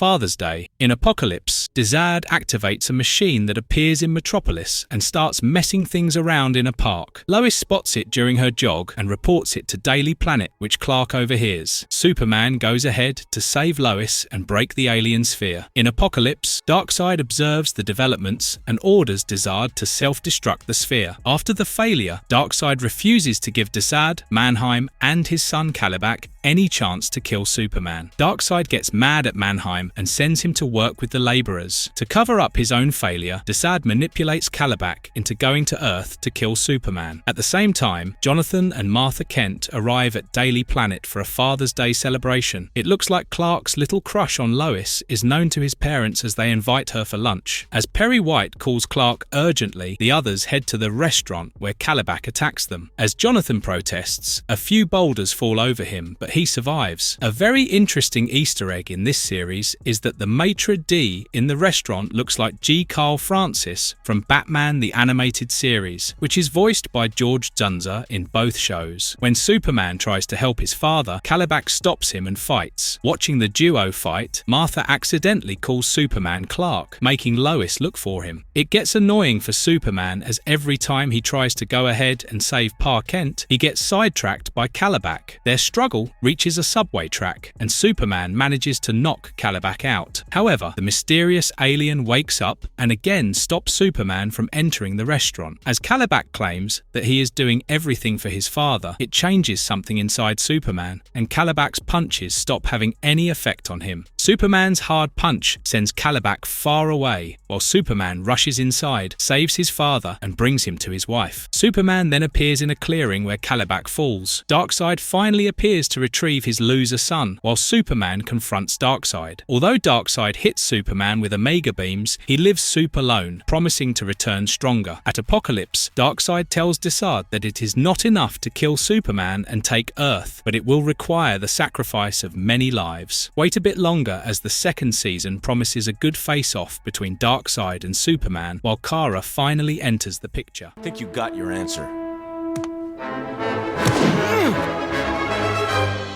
World's Finest, Part 1. Now that the second season has picked up, let's get down to some real business. This time, the story begins in an antique shop in Gotham. Harley Quinn and Joker enter the shop by using Joker's venom on the shopkeeper and steal a green dragon statue. A Joker theme music is used here. Later, the police, accompanied by Batman, investigate the crime scene. Batman takes a remnant piece of the statue for examination and finds that the jade has a lower level of radiation, which only confirms that it's kryptonite. As Batman realizes Joker's plan, he fixes a trip to Metropolis. In the meantime, Superman prevents a plane hijacking that carries the president and other people in the press, like Lois Lane. The news of Superman's success enrages Luthor, but Harley knocks out Mercy and takes control of Luthor's car. She picks up Joker on the way, who strikes a deal with Luthor to kill Superman in exchange for $1 billion. Now, this segment references DC's World's Finest comics, which featured Superman and Batman teaming up. Soon, Bruce Wayne arrives in Metropolis on the pretext of business and immediately asks Lois out for dinner. Although Lois perceives Gotham's billionaire poorly, she quickly gets flustered and agrees on the date, while poor Clark can only gape and watch. Joker also starts his plans by disrupting mob boss Cesar Carlini's dinner with his gang and replacing him as the gang leader. When the police find Carlini sick and laughing hysterically, they notify Superman, who is sure of Joker's arrival. The next day, Lex shows Bruce a new insect-like probe robot, Wayne Lex T7, that they have built together. While Bruce feels it would be good for a space expedition, Luthor tries to rope Bruce in for selling it to the military, but Bruce disagrees. That night, Bruce inquires Lois about Superman during dinner, but Lois is going through a rough patch as her romantic advances are barely considered by Superman. Maybe she could have been more grounded and noticed Clark, who now pays Bibbo to keep a lookout for the Joker. As Lois gets upset about Superman, Bruce quickly changes her mood by dancing with her, adding all the glitz and glamour. Several dialogues and plot lines for these episodes are taken from post-crisis comic books. Later, Batman appears in a nightclub and corners a gangster to question him about Carlini's gang. However, Superman arrives and tries to stop Batman from roughing up the guy. Batman still punches Superman, who hits back as he doesn't want any vigilantism. Superman also uses his X-ray vision to find that Bruce Wayne is Batman, while the Caped Crusader shows Soup the kryptonite sample from the stolen dragon statue. After Superman returns home and changes into normal clothes, he gets a call from Lois, who tells him about Bruce's charming nature. Superman also notices a bat-tracking device in his clothes and finds that Batman is keeping a watch on him from afar. Now that both the heroes have discovered their secret identities, let's find out how they work together. World's Finest, Part 2. It's been a few days since Bruce and Clark's last encounter, and when Bruce visits Daily Planet to meet Lois, Clark can barely hide his annoyance. They still talk about Joker, while it seems Lois and Bruce are in a relationship. That night, during dinner, Lois gets kidnapped by Joker and his team, while Bruce gets cornered by the gang. He attempts to rescue Lois, but Joker's gang forces him to fall over the building and somehow manage an escape. After Bruce shares all the information with the police, he tells Superman that Lois is probably used as bait. Rightly enough, Harley gagged Lois, while Joker cut the laughing dragon statue in half and decided to use only one piece to kill Superman. Joker calls up the SCU and asks Superman to follow his location, which is a LexCorp laboratory. Superman breaks into the hideout in his anti-kryptonite suit, and at first, Joker is shocked to see that the kryptonite doesn't work. The statue being cursed and leading to death is a fine continuity, or link, as you may say, that has worked unintentionally well for the series. As it later turns out, the radiation of the stone does cause fatal health issues in humans. Joker leads Superman to where Lois is being held, but throws acid on the suit, incapacitating Superman. Batman also arrives after Superman, and as Harley calls Joker, he leaves. Batman enters the room with Superman and Lois, but they get locked up while Joker's gas is released. As per Superman's instructions, Batman pours hydrochloric acid on the stone, and then Superman escapes with Batman and Lois. Joker throws grenades at the heroes to escape, while the heroes also escape as the lab goes up in flames. Batman then departs, leaving Lois to Superman, but she worries about Bruce. The next day, Luthor speaks to the press, and Clark uses his ability to hear Luthor speak about the Joker with Mercy. An angry Luthor confronts Joker while Mercy and Harley get into a catfight. The catfight was conceived quite early by Bruce Timm, and nobody is complaining, for it was most certainly a remarkable sequence to watch. Joker informs Luthor about Batman coming to Metropolis and gives him one last chance. On the other hand, Clark arrives at Lois's apartment only to find Bruce already there. Clark informs both of them about Luthor working with Joker, and in the middle of the night, Batman breaks into Luthor's bedroom to confront him. Luthor is too scared to answer as Batman threatens him. It serves Luthor right for calling Batman the one in Halloween costume. The scene resembles the confrontation from Batman number 573. After Batman leaves, Luthor asks Mercy to ring up Joker. The next day, Lois tells Clark she is planning to transfer to Gotham, but she might have to hold her horses as Perry informs Lois about a distress call from a cruise ship. Batman also notices a Joker's balloon inviting Batman to Hobbs Bay. Alfred gives Bruce his batsuit and Jetwing to meet up with Joker. While the distress call turns out to be fake, the toy ship sending the signal turns out to be a real bomb, blowing up a part of the ship. Elsewhere, Batman faces Joker, while the armed Wayne Lex T7 creeps behind Batman. You're learning.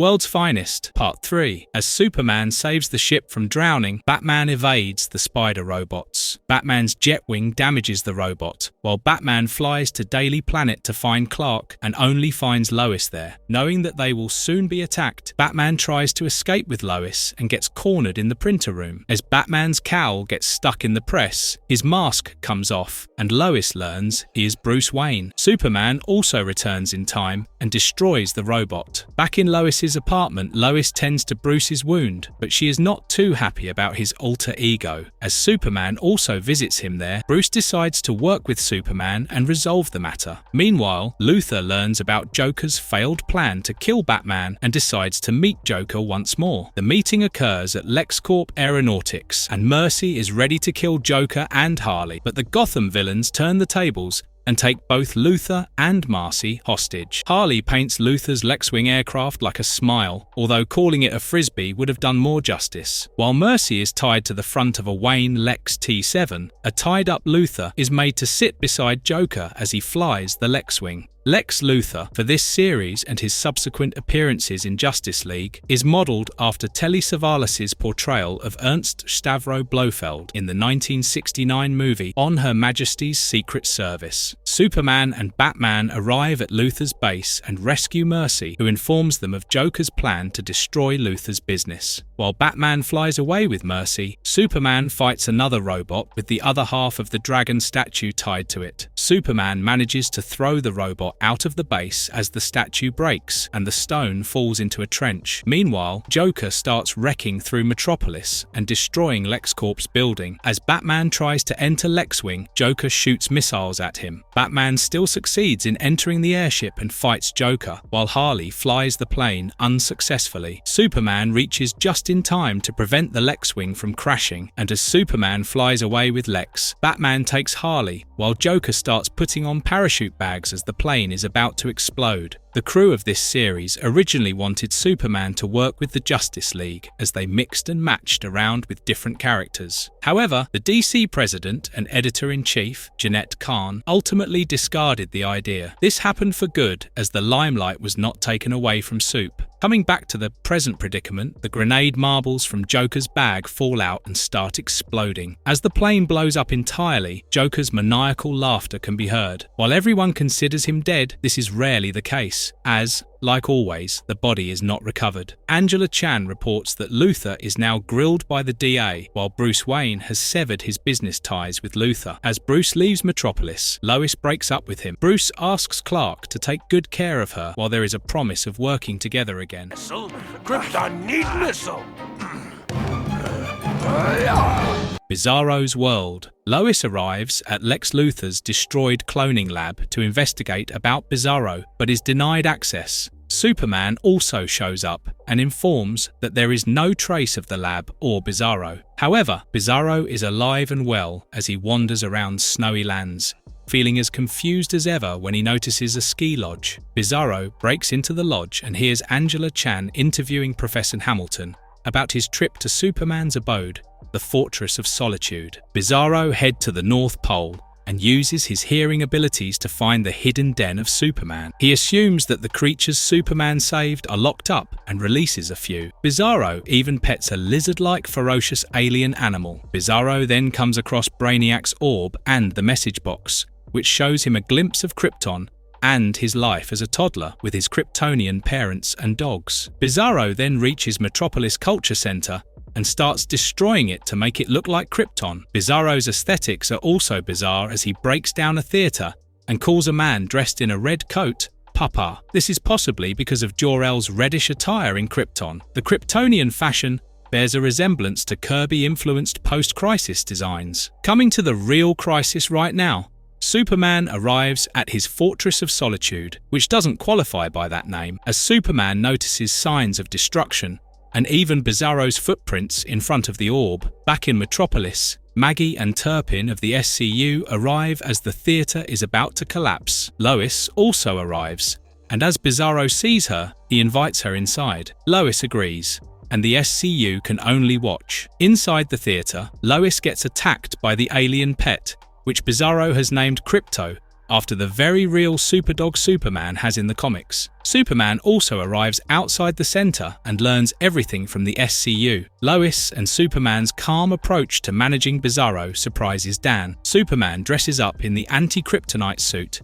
and brings kryptonite as a gift for Bizarro. However, the stone does not affect Bizarro due to different cell structures. When the pet alien attacks, or maybe plays with Superman, Bizarro gets happy, or rather, unhappy in his words, and so Bizarro throws back the stone at Superman. Since the pet alien has torn off the suit a little, Superman is affected by the stone. Bizarro leaves, and Superman manages to save everyone from the crumbling building. However, Bizarro now plans to destroy the city like Krypton and pulls out a warhead from the missile base. Superman stops Bizarro by explaining that destroying the city would mean killing Lois. As Bizarro goes to save Lois, Superman diverts the missile towards the sky. Later, Superman takes Bizarro to an uninhabited planet capable of life and gives him the pet alien Krypto to live a happy life. The Hand of Fate. A petty thief rummaging through a university's storage comes across an ancient artifact, a stone tablet with inscriptions. As the thief unknowingly reads the instructions and incantations aloud, his appearance changes to something dark. People in the street get terrified of him until he transforms into a sluggish demon called Karkal. The demon crushes the tablet and starts terrorizing the people. Superman hears the screams and arrives to fight the villain, but his powers don't prove much against the magic of Karkal. The demon scratches Superman's chest, proving he is vulnerable to magic. As Superman pushes Karkal into the Daily Planet building, it turns out to be a wrong move. Karkal conjures a force field around the building, prohibiting anybody else's entry. Jimmy and Lois are stuck inside and try to take Karkal's pictures. The SCU arrives, and a gothic girl informs them about the demon. While Dan tries to shove the girl away, the lady with witchy fascinations informs that Karkal is a demon seeking to transform all humans into demons. Superman promises to find help and goes to Dr. Fate's tower, and his wife, Inza, ushers him in. How and why Superman knows Dr. Fate is not explained here, and we feel a bit lost. Let's just accept it for the sake of moving on, as Inza both heals Superman and magically sews his uniform. However, the main man refuses to get back into a fight as he has hung up his helmet. Dr. Fate claims he and Superman are alike, and Superman is quick to break his delusions when Super decides to go back. Inza also hands him a talisman to protect him. Back in Daily Planet, Karkal opens the pit to hell as several different demons fly out and possess the humans. Even Jimmy and Lois are not spared as they get possessed by demons. This is the first time DCAU has introduced Dr. Fate and Inza. Likewise, this show has also pioneered the simplified angular art style for the characters, which later became the basics of all DCAU characters. Superman arrives outside the Daily Planet, and the talisman allows him to enter the building but prevents the SCU from entering. However, the talisman falls out of his hand during the confrontation, and the fight becomes rather uneven. Dr. Fate suddenly appears to set the record and takes out the stone tablet that he has magically resurrected. Karkal's attack makes the tablet slip and fall from Fate's hand to the pit, and Fate instructs Superman to retrieve it. Superman grabs it just before he becomes a huge demon's food. As Superman holds the tablet, Dr. Fate says his incantations. The tablet pulls back Karkal and the rest of the demons possessing people. The SCU enters after Daily Planet, and its staff return to normal. Superman then takes the injured Dr. Fate to his tower to recuperate. The episode ends with Dr. Fate's decision of not giving up and taking up his helmet once again.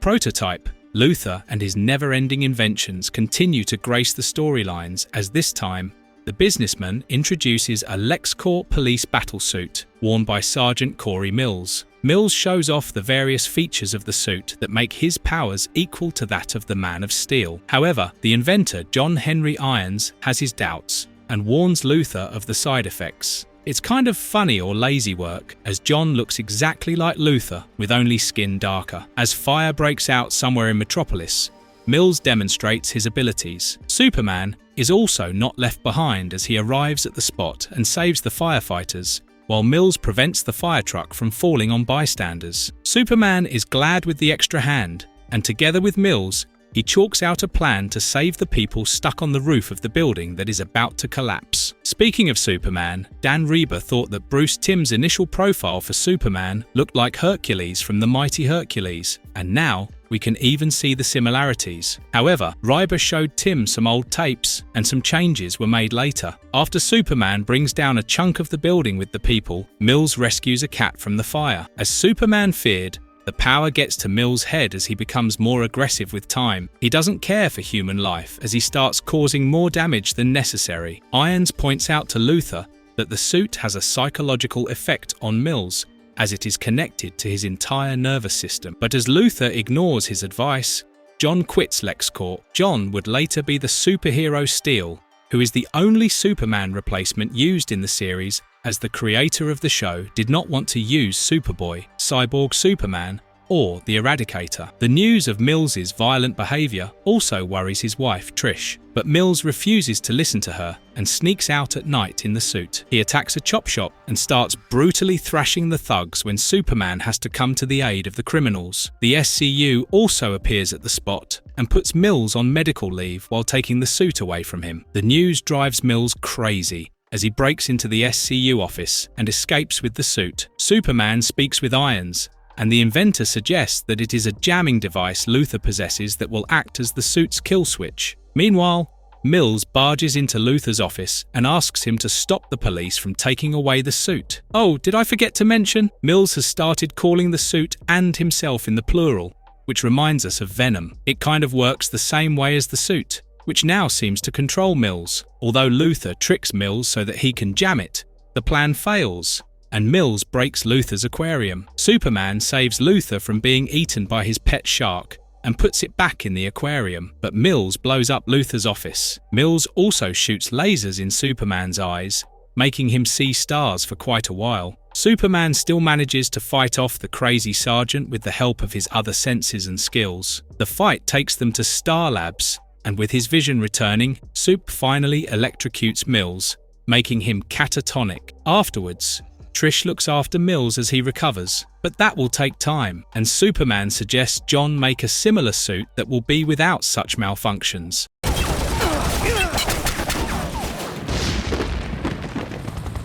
The late Mr. Kent. It's the funeral of the late Mr. Clark Kent. Yes, you have heard right, and Superman watches from nearby. The first half of this episode is a flashback as Clark Kent recalls the event of his fake demise. So, in the flashback, Clark was assigned to interview a petty thief called Ernest Walker, who was convicted of murder and is scheduled for execution. However, Walker convinces Clark that he was framed for the murder, and reporter Clark gets deep into the investigation. He not only gathers some files from the case's lead investigator, Detective Bowman, but also obtains discs of delivery data from a local pizza delivery company that usually delivers to Walker. Clark calls Lois to inform her that he has evidence of a correct alibi that proves Walker innocent, and leaves his building to submit the evidence to the governor. The creators of the series were inspired by Adventures of Superman, 1952, which focused mainly on Clark's role as a reporter and private investigator. Since this adds a rather interesting dimension to the character,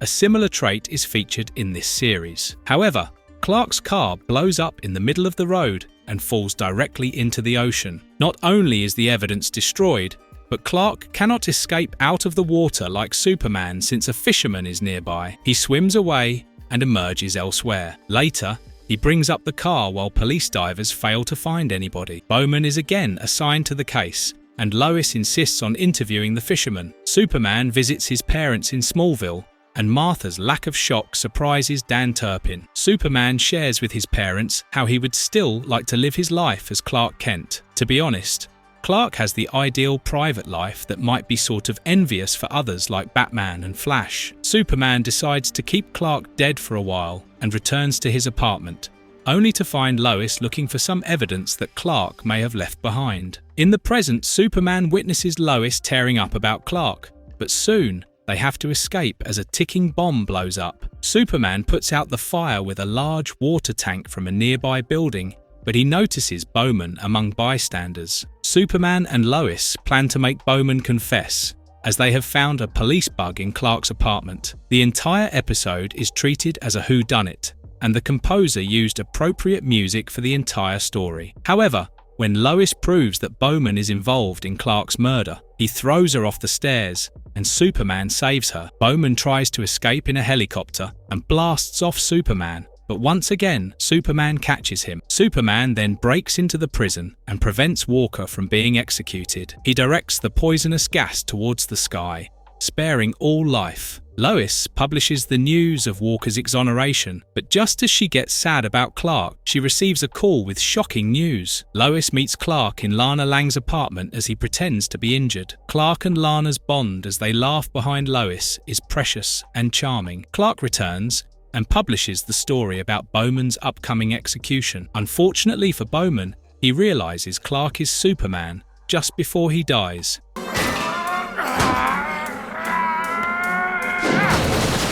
Heavy Metal. The episode brings back John Henry Irons, who is currently working on steel armor when his niece Natasha calls him for dinner. They watch a news report of Angela Chan interviewing Bibbo about a bank robbery by the Intergang, where a very strong man single-handedly opened the safes for the other robbers. Soon, another robbery goes underway, but the manager succeeds in sounding the alarm. While John decides to test out his armband, he gets shot on the metallic arm and hides to make repairs. Superman also joins the chase as he captures the robbers before they hurt John. However, the strong robber casually approaches Superman and hits him hard, revealing that he is Metallo. Metallo exposes Superman to kryptonite beams and even shoots kryptonite lasers from his eyes, poisoning Superman. Natasha eventually comes to the rescue as she enters the scene with a van. Natasha becomes another incarnation of Steel in the comics, but this is Steel's only appearance in the series. With some excellent driving skills shown by Natasha, John takes Superman to their place to treat him, while Metallo also hijacks a police car to follow them. Everyone on John's street helps them move to John's lab, which has tubes that radiate the yellow sun's energy. But when Metallo arrives, the people are either scared or unwilling to point out John's lab's location. Metallo and his men start destroying the neighborhood, forcing the people to reveal the location. John observes the developments and wears the complete battlesuit to approach Metallo. John introduces himself as Steel and defeats Metallo's men easily. The origin of Steel is different in the comics, as he appears after Doomsday kills Superman. The series version of Steel also doesn't wear Superman's cape or shield. However, defeating Metallo becomes an almost impossible feat until Superman wakes up and intervenes. At last, Steel gets a brilliant idea and throws his hammer into Metallo's chest. This breaks the kryptonite and subdues Metallo for good.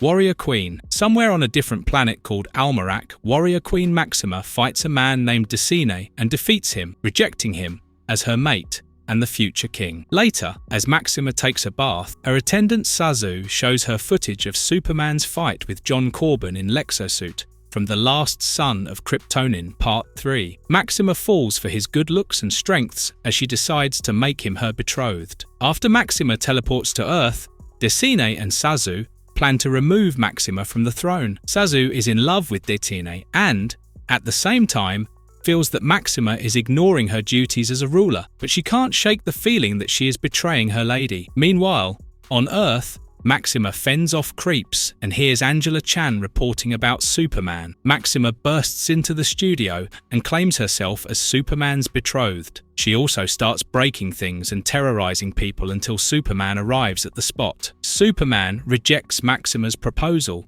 which makes her angry, and she beats down Superman. Maxima's powers are psionic in the comics, but the show features very little of that power. However, Superman quickly defeats Maxima and binds her, which further entices her. Maxima knocks out Superman with magic and drags him into her realm, only to find her throne usurped by Decine and Sazu. Maxima blames Sazu for treason, but Sazu claims that people are happy that Maxima is overthrown, as she is only concerned about finding a mate. However, Sazu is hit by instant karma as Decine retrieves Maxima's bracelet and sends Maxima, Superman, and Sazu to the catacombs. Maxima turns one of the stalagmites into a sword and tries to execute Sazu, but Superman prevents it and helps Maxima understand her role as a leader. The group then gets attacked by a huge creature called Carnarite. As Carnarite tries to eat Sazu, the other two protect her, and Maxima leads the group through the catacombs. Superman finds that the roof of the catacombs has shields, shocking anybody who tries to leave. He uses that knowledge to tie in the Carnarite's tentacles and electrocute it. Superman then drills through the roof and escapes with Maxima and Sazu. When talking about women fighters, we are easily reminded of Wonder Woman, and although a guest appearance was pitched, it didn't materialize. As several soldiers side with Maxima, Decine is quickly overthrown. Maxima listens to Superman and stops herself from killing Decine. She orders Sazu to send Decine to the most horrendous cell, and Sazu is more than glad to do so. Maxima also lets Superman leave, knowing his heart belongs to Earth. However, before leaving, Superman assures Maxima that there is always someone for everybody. In this case, it's probably Lobo as he breaks into Maxima's room, and she looks excited. Apocalypse. Now, Part 1. The two-part segment featuring one of the major plots of the series begins with the SCU bringing in an armoured truck of cash into a building. Things start to go wrong as a high-tech hover tank bursts into the building and starts destroying the police cars, including that of Maggie Sawyer. Maggie gets heavily injured while trying to defend herself and falls unconscious, while the hover tank leaves with the truck full of seized intergang money. Superman spots the tank and tries to defeat it, but the driver fires a device that makes a loud screeching sonic sound. The deafeningly shrill sound makes the glasses shatter in all the nearby buildings and makes Superman's ears and nose bleed. Superman destroys the device, but the criminals escape and arrive at Mannheim's house. Mannheim rejoices, but soon gets a call from Darkseid, who wants Mannheim to focus on bigger fish. On the other side, Dan Turpin meets Maggie in the hospital as she recovers. Her partner, Toby Raines, attends her. Maggie is confirmed to be a lesbian in the comics, but of course, it is only subtly hinted at in the series. Maggie insists Dan keep his cool, which may prove rather difficult as his press conference is crashed by a stranger travelling through the boom tube. The man is Orion, and he almost blows up Clark's cover. He falls onto him and calls for Superman. Later, at Star Labs, Superman and Turpin meet Orion, who uses the Mother Box to explain why Darkseid is coming. Darkseid targeting Earth seems like a more ego issue, just like Brainiac or any other major DC supervillain. The next scenes show how one planet split into Apocalypse and New Genesis, which are ruled by Darkseid and Highfather, respectively. Since the two worlds were always at war, they finally came to a truce by exchanging their newborn sons. This, of course, barely makes sense, but it is the greatest plot point for this storyline. The scene also features Granny Goodness. However, Darkseid wants to find the anti-life equation, enabling him to rule the universe. In his quest, Darkseid wants to seize Earth and is providing apocalyptan weapons to his human agents. As soon as the story ends, the group learns of hover tanks attacking an Air Force base. The Sinot Air Base is a reference to Jack Kirby's Inca Joe Sinot. It proves extremely challenging for Superman to destroy the hover tanks, and he only succeeds with Orion's help, who uses his own alien technology to destroy the tanks. Meanwhile, Mannheim shows Darkseid how Orion is foiling their mission, and Darkseid takes him to a nuclear power plant on the sea. The battle at the Air Force Base ends, and an upset Orion reveals that he is Darkseid's son, who was exchanged. Orion warns Superman about more problems heading his way as he leaves a device to call him and returns to New Genesis. In the power plant, Mannheim and Darkseid's parademons activate a device that will make it blow up. Darkseid and the parademons leave the place as Mannheim tries to escape in a boat, but he probably doesn't survive as the plant blows up,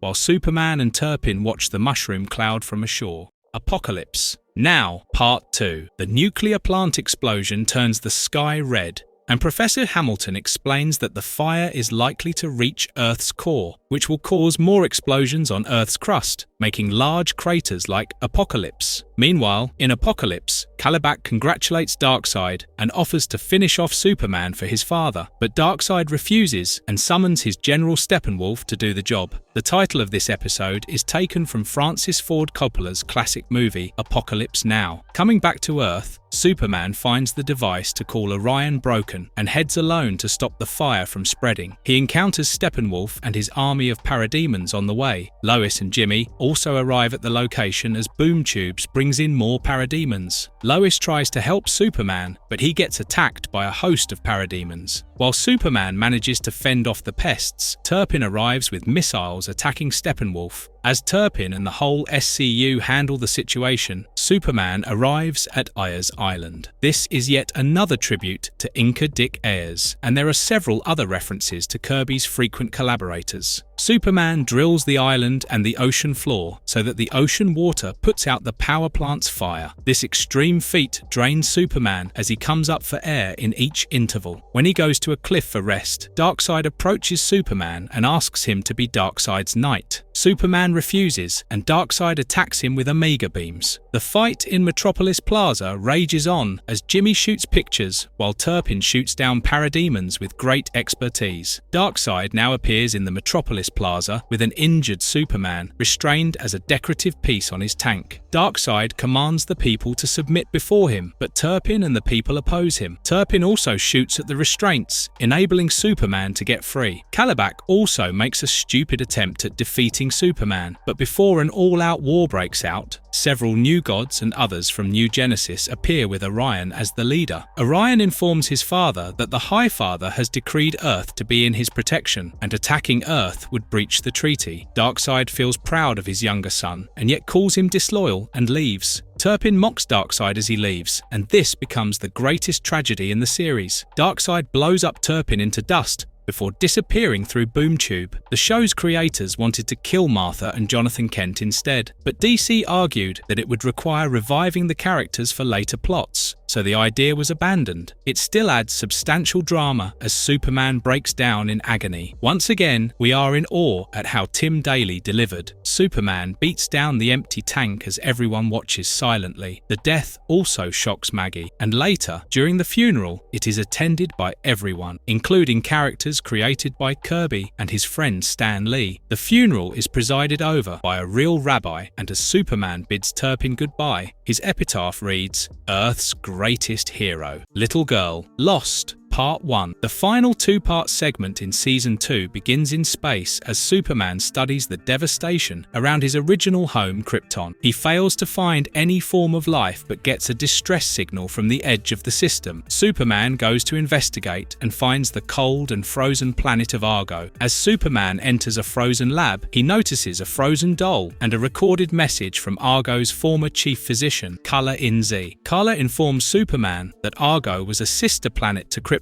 and yet ensured a normal life for people. Argo was destroyed due to the destruction of Krypton, as the blowout displaced Argo from its orbit. The lack of sun also froze the planet, so Kala placed herself and her family in a stasis chamber. Superman locates the chambers and only finds a teenage girl surviving. Kara was supposed to be Kara Zor-El and Superman's actual cousin, but at that time DC mandated that Kal-El was the only surviving Kryptonian, hence the changes.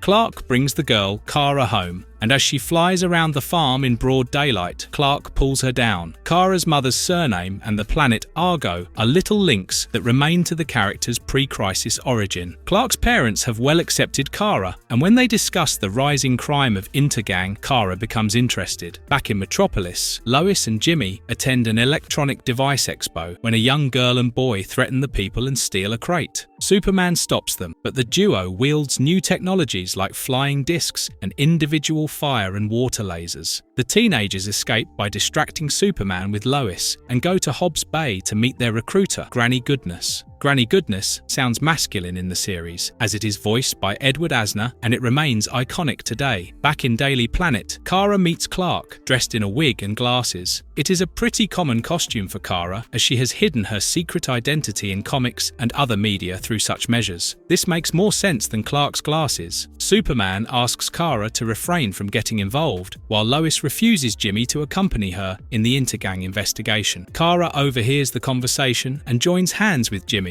who has obtained an arcade coin that fell from the criminals' pockets. They find the right arcade and follow the criminals to Granny Goodness's hideout. Kara reveals herself as Supergirl and easily defeats all the teenagers that Granny had recruited, but the old lady opens Boom Tube and ushers in 3 new god female Furies to fight Kara. Little Girl, Lost. Part 2. The Female Furies. Lashina, Stomper, and Mad Harriet start attacking Supergirl. but she proves to be quite a strong one to beat. However, as Stomper hurls Supergirl out of the building, Granny's teenage human agents leave except Jimmy and Amy, the girl who was previously involved in the robbery. On the other hand, Clark and Lois interview Dr. Cornell about the Fleischer Comet, which will be extremely near Earth but won't cause any damage. The comet is named after Max Fleischer, who made the 1940s Superman series. Bruce Timm initially wanted to style this series like Fleischer, but changed it so that nobody calls this version a cheap copy, and the ocean liner deco ultimately paid off. The fight between Supergirl and the Furies causes an earthquake, and Superman arrives to save Kara. He gets upset at her but still fights alongside her until a building buries Superman and Supergirl. Superman emerges out of the rubble, but he gets captured by the Furies. Granny Goodness and the female Furies then take Superman to Apokolips to present him to Darkseid. Supergirl finally emerges from the rubble and, along with Jimmy and Amy, she investigates the lair. They even find a large machine in one of the inner rooms, but remain clueless about it. Supergirl also finds the boom tube remote and uses it to travel to Apokolips to rescue Superman. The second season was supposed to be only 26 episodes, but was extended to 28 episodes to accommodate this two-part story. Much of it, including Granny Goodness's role, makes sense as the previous segment finished with a "not the end" phrase. Supergirl loses the remote but finds herself against the parademons and even incinerates them with the fire from the pits until she notices Granny and her girlies taking soup to Darkseid. Supergirl eavesdrops on the conversation and learns that Granny has built the Doomsday Magnet Machine to pull the Fleischer Comet towards Earth. Since the comet will destroy life, it will fulfill Darkseid's desire without breaking his treaty. Not being able to stay calm, Supergirl enters the fight, and Darkseid hits her with the Omega Beam. An infuriated Superman manages to make a hard hit on Darkseid, but Granny disables him. A battle of sorts ensues between the Super Cousins and the Apocalyptons as the Super Cousins emerge victorious. They manage to return to Earth before Darkseid kills them. However, Supergirl immediately breaks the Doomsday Magnet, leaving Superman with no opportunity to use it to deflect the comet. It seems Clark can barely catch a break between saving Earth, saving Lois, and now managing a younger, naive cousin. It's a wonder he still has a job. Superman flies off into space to deflect the comet, but it breaks in half, and one of the chunks heads towards Earth. Supergirl manages to destroy it before it hits the land, and Superman rushes back to her as she falls unconscious. Supergirl's costume was redesigned for this series and later transferred to the comics. Darkseid orders the female Furies to punish Granny for failing, while Jimmy earns his first byline as he reports on Supergirl's triumph. As the new girl in town now entices the people, Clark decides to introduce his cousin to Jimmy.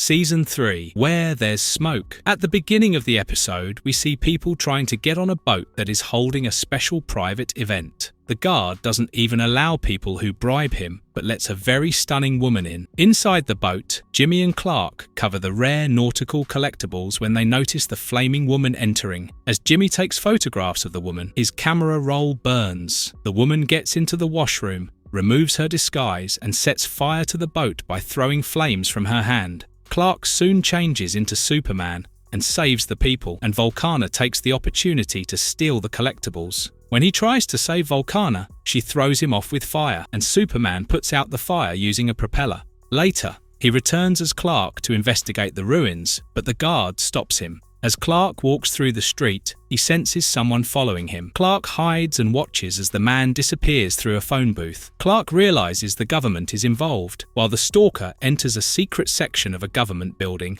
and removes his disguise. Meanwhile, Volcana calls up a man called Donnie and offers to sell the stolen items, but he is not interested. She then notices something interesting in the newspaper and decides to meet Donnie at their usual place later. However, some shady government folk encroach upon Donnie to learn about Volcana's whereabouts. The rogue government agents are based on Marvel's S.H.I.E.L.D. Clark further investigates Volcana as he goes to an institute that trains children with paranormal abilities. However, when Clark asks the director of the institute about a female with pyrokinetic power, he avoids it and leaves. Several men in suits force the director to go with them, but he uses his own telekinesis powers to blow out the car's tires and distract the men. While escaping, the director runs into Clark, who takes him to a safe place. As the happy director sips on some cola, he talks about Claire Selton, a girl with pyrokinetic powers who was taken away by a government agency and was later weaponized. They named her Volcana, and the director claims that Volcana is capable of handling herself. The smart and adorable director is quite an interesting character in the entire series. However, this is only partially true, as government agent Kurt and his cronies kidnap Volcana with fire-retardant foam. You can consider Kurt a rogue Nick Fury from Marvel Comics, and he is modelled after actor Jeroj Lazenby. Clark overhears Jimmy talking about the case with Lois and goes to Volcana's hotel room. He finds some agents there and questions them to find out where the rogue agents have taken Volcano. Superman finds Volcana being held in an underground facility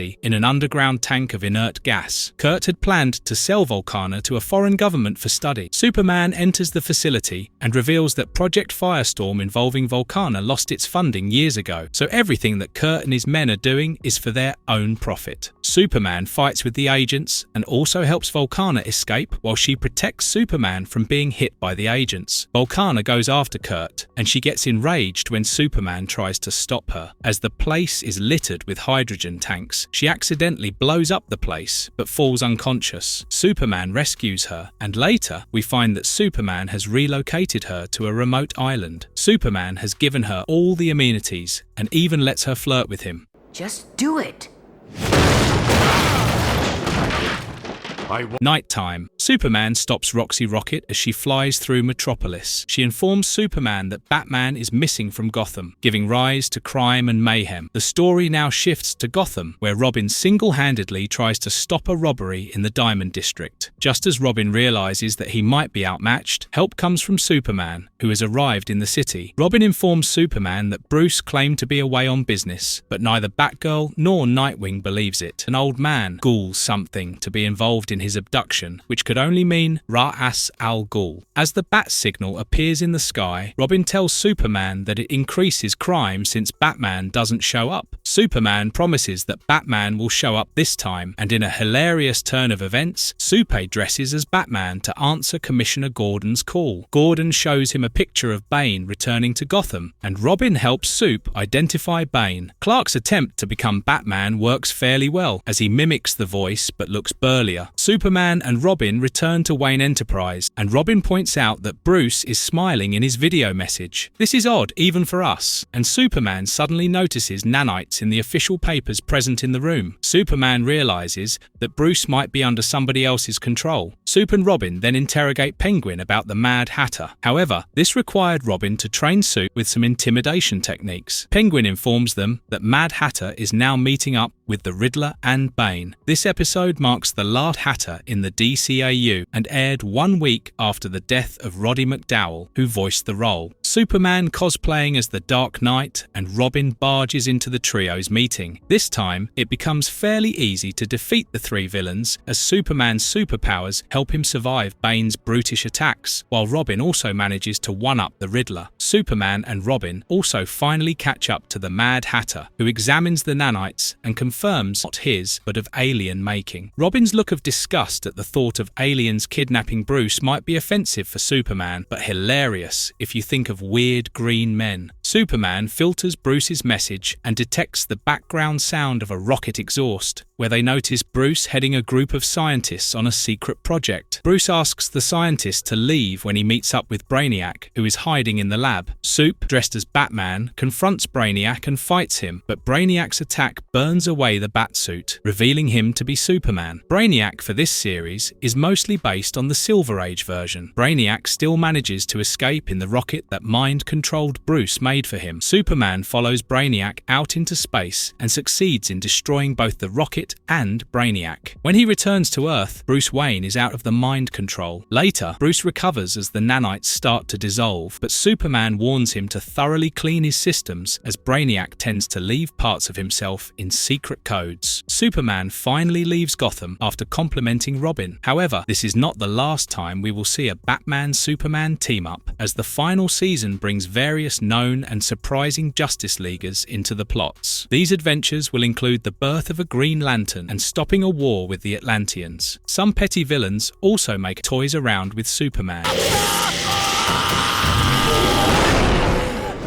New Kids in Town. In the year 2979 AD, Brainiac uses a hoverchair and the antimatter accelerator to escape into the past and change it. The lead scientist of the machine enlists the help of the Legion of Superheroes, and the three members, Cosmic Boy, Chameleon Boy, and Saturn Girl, take the same route to time travel and save the past. They drop in at Smallville and encounter a farmer who is weary of trespassers and pranksters. Saturn Girl makes the farmer forget, and the three head off to look for Clark. Clark is still in high school and enjoys the school dance and female attention at school. Basketball jock Kenny challenges Clark, but Clark humiliates Kenny and almost knocks him out. Kenny becomes the villain conduit in the comics. Lana gets angry at Clark for not controlling his strength and getting into petty arguments. Lana leaves angrily, and before Clark can pursue it, he gets attacked by Brainiac. A clueless and teenage Clark is barely able to defend himself, but don't worry, the Legion members have come to his rescue. As they hide, Saturn Girl disguises Clark by making him wear glasses. Clark cracks some jokes at his own expense. The writers and creators seem to have grown extremely self-reflecting in this season. Saturn Girl shows Clark how future superheroes learn from him and how Superman ensured that individuals from different planets could work together. On the other hand, Brainiac enters a diner where Kenny is with his friends. Brainiac terrorizes everyone and forces them to reveal Clark's address. Meanwhile, the visions shown by Saturn Girl overwhelm Clark as he runs away to his home. Lana is already at his home and apologizes to Clark for her remarks when Brainiac again breaks into the Kent household. While Lana, Ma, and Pa Kent hide in the basement, Clark goes out to distract Brainiac. The producers of this show have closely worked with Kenner for design, and Brainiac's hoverchair is one of those. Clark manages to defeat Brainiac temporarily, but the alien AI starts controlling the farm machinery. Clark succeeds in avoiding the attacks, and soon the three Legion members arrive to save him. After an extensive fight, Brainiac captures Clark and is ready to kill him, but Saturn Girl telepathically instructs Clark to defuse the belt that Brainiac is wearing. Payback or not, Clark sends Brainiac to the sun, where he gets destroyed. The people of Smallville remember the events as the worst twister, while the Legion of Superheroes also decides to leave using Brainiac's hoverchair. Saturn Girl wipes away all of Clark's memories to ensure that he becomes Superman the way he did. And later, Clark shows Lana his new glasses.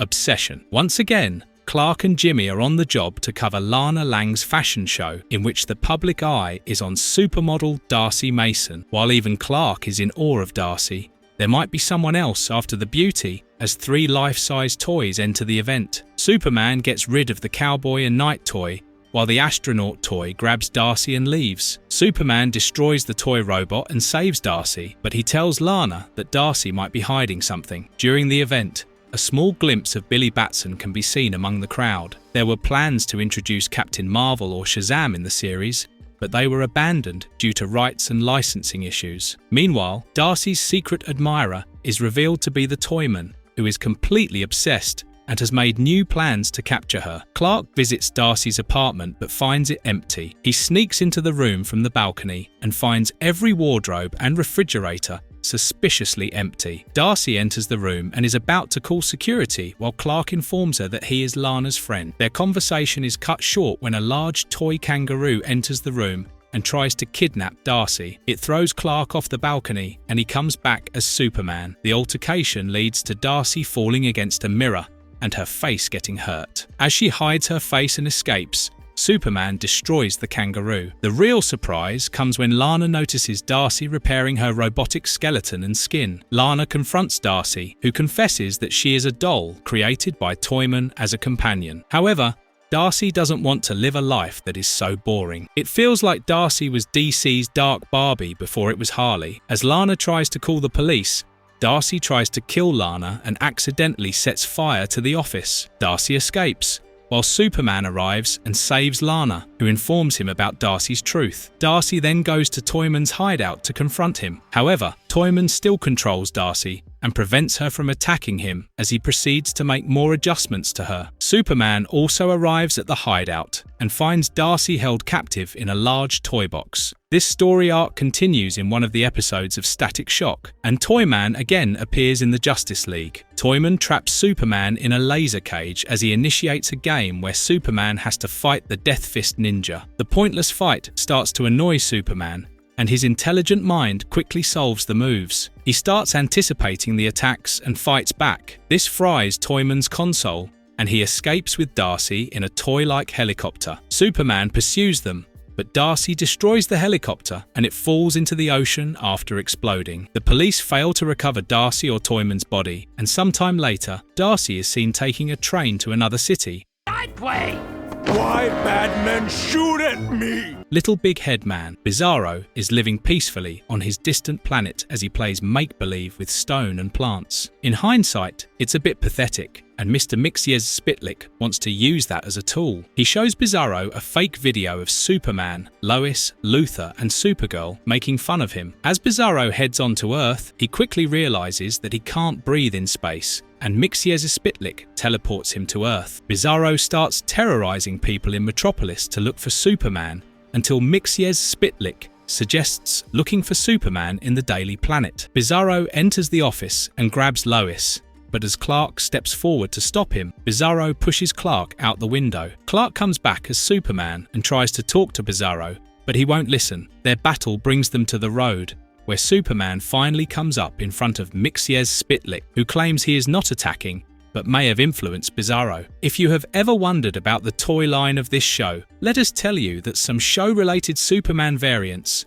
along with Toyetic Luthor and Brainiac, were released by Kenner in 1996. While the first wave of toys was designed based on the series, the second and third waves featured non-show accurate toys. The fight then moves to the Natural History Museum, and Bizarro hurls all the displays on Superman. Mxyzptlk enjoys the show,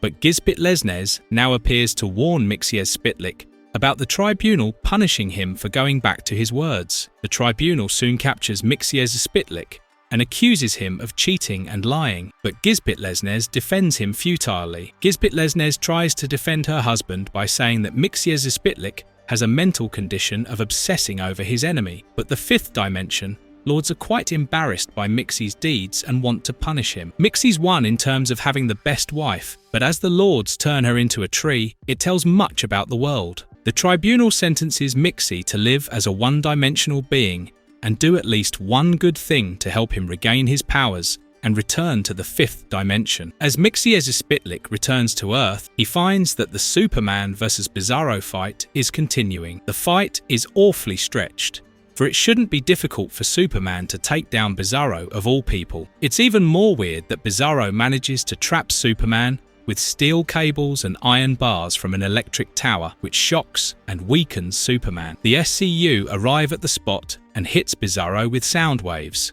As the constant waves almost kill Bizarro, Superman finally gets free and gets hit while trying to save the clone. Bizarro finally realizes that Superman is his friend, and Mxyzptlk is lying. As Mxyzptlk informs Superman of his punishment, Superman gets a better idea about Mixie's community service. Bizarro returns to his planet, and this time, he has Mxyzptlk to do his bidding. Superman finally feels life is good as he watches them from his fortress of solitude.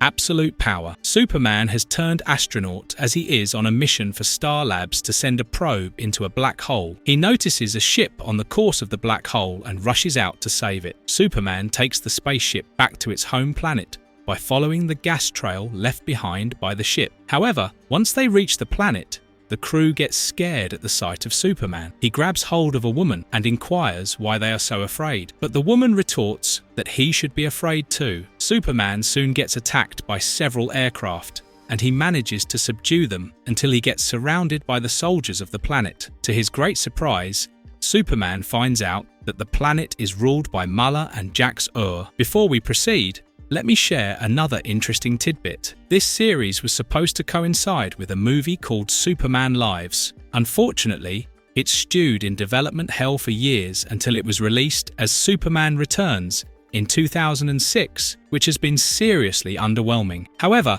nothing is underwhelming with this episode, as it makes sense when Muller explains that a collision between two meteors that headed for the black hole caused a rift in the Phantom Zone, letting them escape. The inhabitants of this planet had saved them, but Jax-Ur claims that the planet was in chaos, so they used authority to bring order. Jax-Ur calls the planet New Krypton and shows Superman all the technologies and idealistic lifestyles they have created for the people. This episode's scientific yet fictional elements are good enough to give off a dystopian vibe. Jax-Ur further complains that the people Superman saved were criminals, and knowing that he has no jurisdiction over the planet, Superman prepares to leave. He notices the woman from earlier. The woman named Sati seeks Superman's help and explains that the people Superman rescued are leaders who were punished. Satya shows Superman that Muller and Jax-Ur are building an armada of robot soldiers. Superman studies the guidance system and discovers that the Kryptonian villains plan to attack Earth with the armada. No surprise there. Superman and Satya are soon found out and are again thrown into a spaceship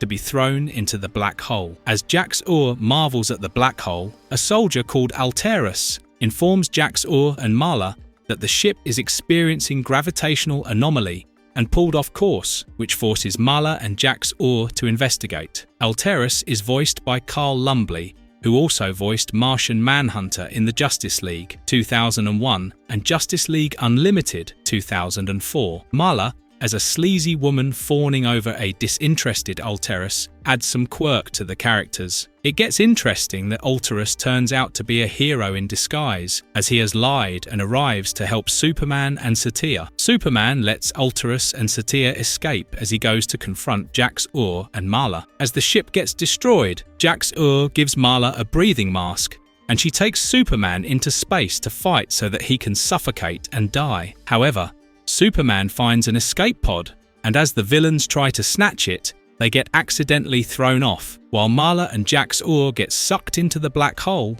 Superman manages to enter the escape pod and return to New Krypton. Superman gets honored by the citizens of the alien planet and learns never to turn back from helping others. Guardians were afraid of me!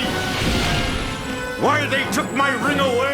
In Brightest Day, Jimmy and his artist friend Kyle Rayner discuss their job and professional future. Kyle feels a bit down after being rejected by comic book companies when a man snatches Jimmy's camera and makes a run. In a matter of intentional irony, the rejection letter is from DC Comics. Kyle apprehends the robber, and Jimmy takes his pictures, hoping it will make the front page. But it is an elusive dream. The thug bears a resemblance to Guy Gardner, who is another Green Lantern in the comics. Meanwhile, the other staff of Daily Planet watches a space shuttle landing when suddenly a foreign spaceship knocks into the shuttle and makes it fall out of control. Superman rushes in to save the shuttle and its crew while the alien ship falls somewhere else on Earth. The ship's sole passenger, Abin Sur, hides his Green Lantern and sends the ring to find its new and rightful owner. The ring flies through Metropolis and ultimately falls to the ground as it knocks into Kyle. As soon as Kyle wears the ring, he gets dressed as the Green Lantern. He turns normal when Perry enters the men's room to order Kyle to draw a shuttle for Superman's rescue scene. In the meantime,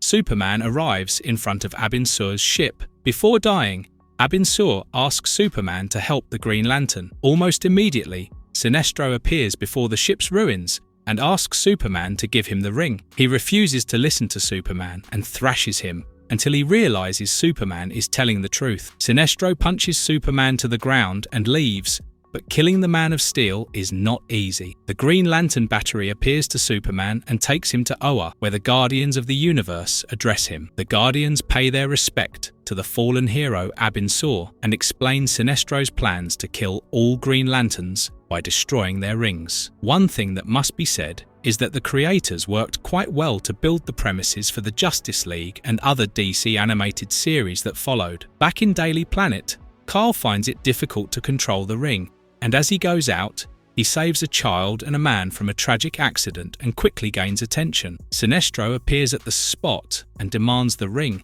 to which Kyle tells him that the ring will not come out. Sinestro starts beating Kyle, and eventually, Superman reaches out to help him. Superman takes Kyle away and asks him to recharge his ring. Sinestro appears at the spot, and as soon as Kyle touches the ring on the battery, he learns the Green Lantern's vows. Superman fights with Sinestro, but Sinestro succeeds in binding Superman and drilling him into the earth. On the other hand, Kyle attacks Sinestro, and the two get into an elaborate fight sequence. Kyle's imagination and wit help him get out of tricky situations, but Sinestro's punch lands Kyle far away into an Air Force base. As Kyle hits a plane in the airbase, the name Kal or Hal Jordan can be seen on the plane. This is a homage to Hal Jordan's Green Lantern from the comics, as Rayner was created as a composite version of Jordan for the DC animated series. Kyle looks similar to Hal, and in the comics, as Abinsaw's ring goes to Hal. Kyle pretends to surrender the ring but gives a fake one to Sinestro to distract him. Kyle takes advantage of the situation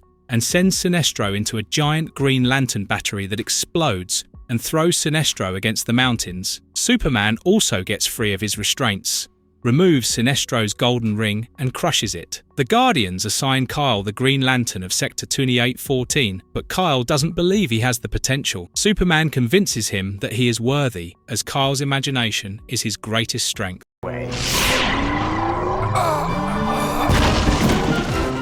Superman's pal. It's now time to focus on one of Superman's greatest strengths, his friends. It begins with Jimmy looking hopelessly at Tina, who wouldn't go out with him. Tina is a new intern under Lois, and her love for metal is already driving Lois crazy. Clark tries to motivate Jimmy, but it doesn't work. When a car chase occurs right before their office, Superman heads on to help the police while Jimmy goes down to click pictures. Superman apprehends the truck, saves a helicopter from crashing, and even prevents a bridge from collapsing. Since Superman refuses an interview and thanks Jimmy, Angela assumes that Jimmy is Superman's friend. While this is not entirely untrue, it still makes Jimmy uncomfortable, and Angela presents it to the public in a way that makes Jimmy and Superman look like besties. This new development makes Tina interested in Jimmy, and she asks him out. However, Jimmy's alleged friendship with Superman blows out of proportion as he gets too much unwanted attention. It almost endangers his life when Jimmy and Tina get surrounded by thugs who hate Superman. As Tina calls for Superman to help, he rescues Jimmy, but asks him to resolve the pal situation. To be honest, it was not Jimmy's fault, and Clark should have taken some responsibility. When Jimmy asks Angela to take down the news, she ignores him. A rather funny montage shows Jimmy being chased by people who want to meet Superman or just want to know about him. This episode is essentially a homage to the comic book series Superman's pal, Jimmy Olsen. The book was created in the wake of the popularity of Jack Larson playing Jimmy in the TV show Adventures of Superman. However, this episode could very well be named Adventures of Jimmy, as he lands in hot soup because of his friendship. When a group of fangirls chase Jimmy, Tina comes to his rescue but takes him to a scrapyard. She introduces him to Metallo, who is Tina's actual boyfriend. Tina's love for metal now makes sense, but Metallo's inability to feel anything makes us wonder how this relationship works. It appears that Tina planned to trap Lois, but seeing that Superman is always protecting Jimmy, she chose him. As Jimmy tries to run away in Tina's car, she pulls the car with a crane and traps it in a car masher. Tina activates the masher vengefully, but keeps him alive. Tina then calls Lois and pretends to be kidnapped. Clark overhears Lois discussing the subject with Perry and goes to the scrapyard to rescue Jimmy. Before Jimmy can warn him, Metallo drops a bus on Superman and exposes him to the kryptonite beams. Jimmy manages to escape the car masher and confronts Tina. He also succeeds in locking her up in a closet and activates the crane's magnet to pull Metallo away from Superman. This gives Superman a fighting chance, and he succeeds in trapping Metallo in the masher. However, Metallo escapes and once again hits Superman with the kryptonite beam. This time, Jimmy throws battery acid on Metallo, which loosens the screws on the stone as it falls into the masher, and so does Metallo. This is not Metallo's last appearance in the DCAU, as he again appears in Justice League Unlimited. Later, Superman again thanks Jimmy and gives him a watch that can send a distress signal to Superman whenever he is in trouble. This ends the last solo episode of Superman, and now let's enter the last leg of Superman's journey in this series. A fish story. There are some troubles with the marine life, and Bibbo gives Lois and Jimmy a ride on his boat to report on the matter. Bibbo seems to disbelieve the stories, but he is proved wrong when several sea creatures attack the ship, causing a shipwreck. Jimmy uses his watch to send a distress signal to Superman, who rescues the ship and takes it to land. Later, Lois and Jimmy visit an aquarium to follow up on the story, but the marine biologist seems nervous as he tends to avoid further questioning. The animals in the aquarium also appear aggressive and agitated, but the biologist tries to blow it off as a mating ritual. While leaving the parking lot, Lois notices Mercy and Luther's car, so she asks Jimmy to handle the car while Lois sneaks in to spy on the biologist. Lois overhears the marine biologist speaking to Luther about a secret experiment, and Luther asks the biologist to take the problem elsewhere. While looking through the building, Lois comes across Aquaman confined in a glass tube, but the scientists find her out. Aquaman's appearance in this series is based on the Golden Age,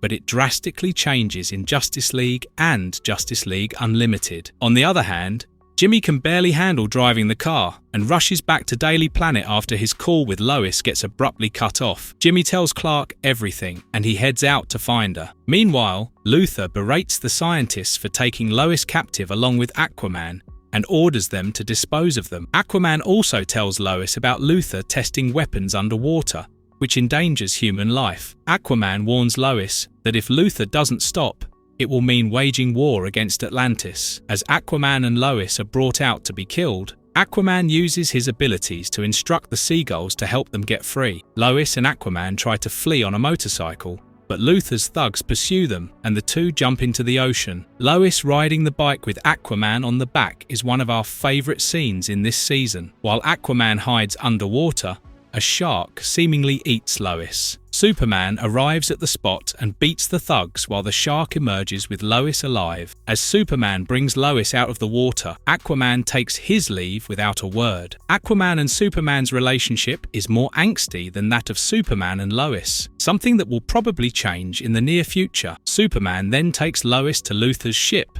and they ask him to stop the experiments, but Luther refuses to listen. Superman dives into the water to help Aquaman get rid of the divers and machinery. When the ship's captain tries to throw Lois into the sea, the Atlantean armada emerges from the water, and Aquaman calls for war. According to Rich Fogel, Marvel's Namor was an inspiration for this episode. Superman appears at the right moment and asks them to stop as he has pulled out all the explosives from the ocean floor. The foolish captain still tries to impale Aquaman with a harpoon, and in return, the Atlanteans start firing. As the ship goes down, Luther and Mercy also escape the ship in their helicopter, while Aquaman asks his people to stop and returns to Atlantis with a warning.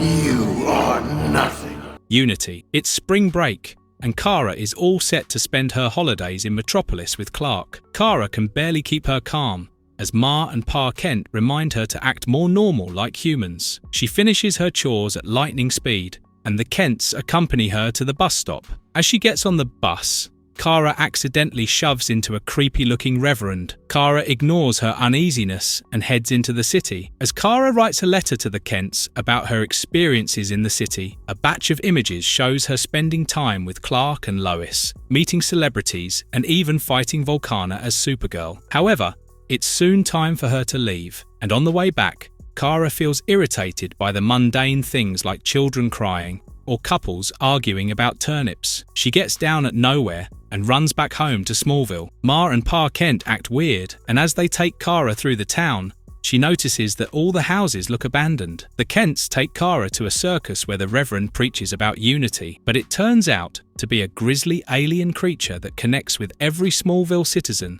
with tentacles that emerge from the people. While some fans don't like the episode because of the overdose of ugly and icky creatures, Bruce Timm and Paul Dini claim to like it a lot. We agree on that front, as grotesque parasitic aliens add a certain edge to the heroes, for in no way can you negotiate with such soulless creatures. Kara runs out and returns as Supergirl. She uses her eye lasers to cut off the tentacles coming from Martha and Jonathan's mouth. Kara takes Martha to the hospital. The doctors inform Supergirl and Superman that Martha's brain is controlled by the alien parasite. Martha momentarily wakes up, seeks help, and faints again. While the doctors note that the parasite feeds off electrical impulses, Martha wakes up and puts the doctors under Unity's control. Superman tests a sample of the tentacles and finds that they dissolve under his X-ray vision. As Superman explains the phenomenon to Supergirl, they use their X-ray vision to destroy the parasites inside Martha and the doctors. Meanwhile, Reverend Howell commands the people of Smallville to spread unity worldwide. An alien cult is definitely what we missed this season. The people are stopped by Superman and Supergirl, who use their X-ray visions on as many people as possible. The enraged Reverend enlarges himself and turns into his true form, which is another tentacled, hideous creature, like the one in the tent. It appears both the creatures are part of Unity. While the creatures try to restrain and bind Superman, Supergirl blows up one of the creatures. Superman takes the opportunity to kill the Reverend Monster. After the fiasco is over, Kara seems to start appreciating a normal life. The Demon Reborn. Clark and Lois attend a tribal art exhibit when Professor Blackwing gets notified of a train robbery and a bunch of thieves trying to steal his artifacts. The thieves, dressed in black, are headed by Talia al Ghul. Superman goes to apprehend them, but Talia discovers a staff and she blows up a bridge, giving Superman the option to either catch her or save the train from accident. Superman tries to stop the train and gets help from Batman, who switches the track. Afterwards, Batman and Superman go to Ra's al Ghul's old hideout. Superman mentions that the staff have magical properties, while Batman notices wheelchair marks, which only means the devious and scary villain is in the vicinity. On the other hand, somebody hides in Lois's closet and knocks her out with sleeping gas. Sometime later, Clark catches a news report of Lois hanging from the clock tower and goes to rescue her, but finds it's Talia in disguise. Talia uses the staff to subdue Superman and takes him to meet her father, Ra's al Ghul. This was already teased in Nighttime by Robin. The old and decrepit villain explains to Superman how he used the Lazarus Pit to replenish himself, but those powers now seem to be waning. In the meantime, Lois wakes up in her apartment and finds Batman poking through her staff. Batman explains that someone disguised as Lois to kidnap Superman, but Lois finds it hard to believe. Batman apologizes for the circumstances in which they are meeting, and Lois shares her feelings, but he is already gone. Alfred tests the evidence that Batman collected from Lois's home and informs Batman that it has jet fuel. Batman finds the location and captures one of Ra's men to learn about where the gang has taken Superman. This hidden location is revealed to be a lost city filled with jewels, which was taken over by Ra's. The villain wants to siphon Superman's powers to replenish himself. While marching through the catacombs, Superman makes a bold attempt to free himself, but Talia still manages to subdue Superman with the staff while Ra's dies. Talia still insists that Ubu help her proceed with the experiment as long as Ra'as's body is still warm. The process causes Superman excruciating pain, while Ra's wakes up as a bulky and a few years younger. In case you love the series as much as we do,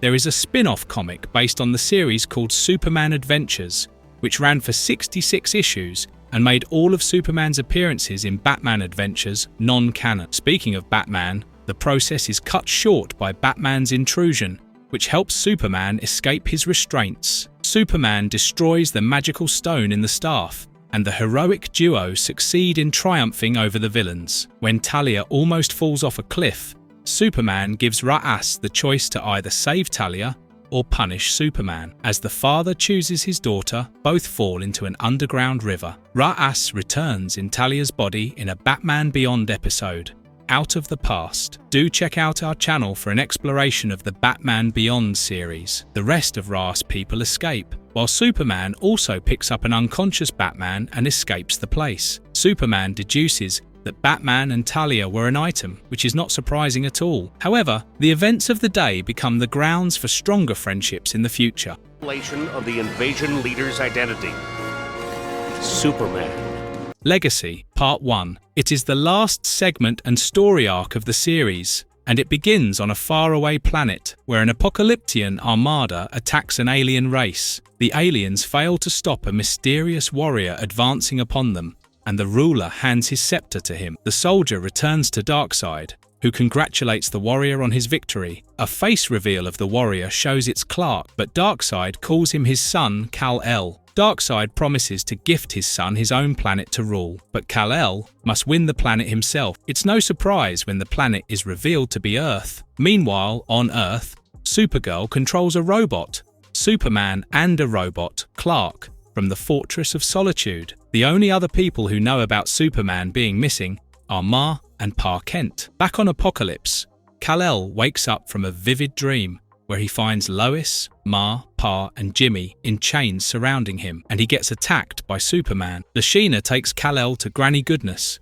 who straps him into a machine and feeds him false memories of Kal-El being sent to Apokolips, where Darkseid adopts and trains him. Kal-El feels better after the session, but Darkseid's plans are simple. Superman will attack Earth, and the military will attack him, leaving Earth in a vulnerable condition for Darkseid to seize it. The 5th season was supposed to be about Superman regaining the trust of the people, but it didn't happen due to other projects lining up, and the concept was added onto the finale, while the theme of public distrust became a plot point for Justice League. Before all of this happens, a more immediate danger comes in the form of the robot Superman mindlessly breaking through buildings while Kara sleeps. She wakes up at a sound and flies off to Metropolis to control the robot, which crashes into Luthor's office. Luthor reveals that he guessed that Superman was a robot. After Supergirl leaves, Luthor meets fellow Superman hater General Hardcastle and decides to kill Superman if he makes trouble. They might get an opportunity soon as Darkseid gives Kal-El a banner with his S symbol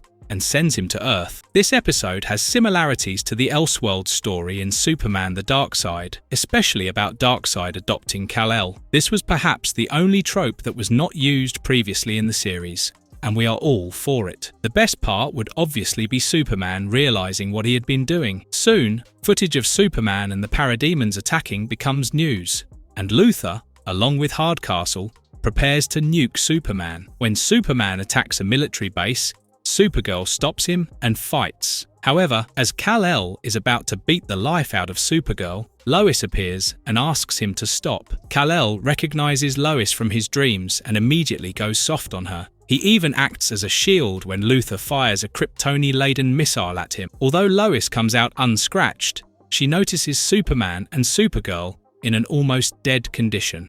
Get out of my way, Lashina. Legacy Part 2. Superman and Supergirl are barely alive when they are taken away by the military. Superman remembers how he was out on a space mission when he walked into a trap and was incapacitated by Granny Goodness, after which he was brainwashed by Granny Goodness. Superman wakes up to find that he is in a military prison, with a red light rendering him weak. Meanwhile, the military tells the press that Superman was neutralized but refuses to answer about Supergirl and whether they are alive. Hardcastle also refuses to tell Superman about Supergirl and doesn't believe Superman when he talks about Darkseid brainwashing him. Seeing that the military won't help, Lois enters the prison dressed as a soldier. Her father's connection to the Pentagon equips Lois with the skills and tools to break in. Superman tries to escape but gets recaptured, and Lois watches him being taken away. This is the last time Tim Daly voices Superman in the DCAU. In a weird coincidence, Clark Kent once used the alias Tom Daly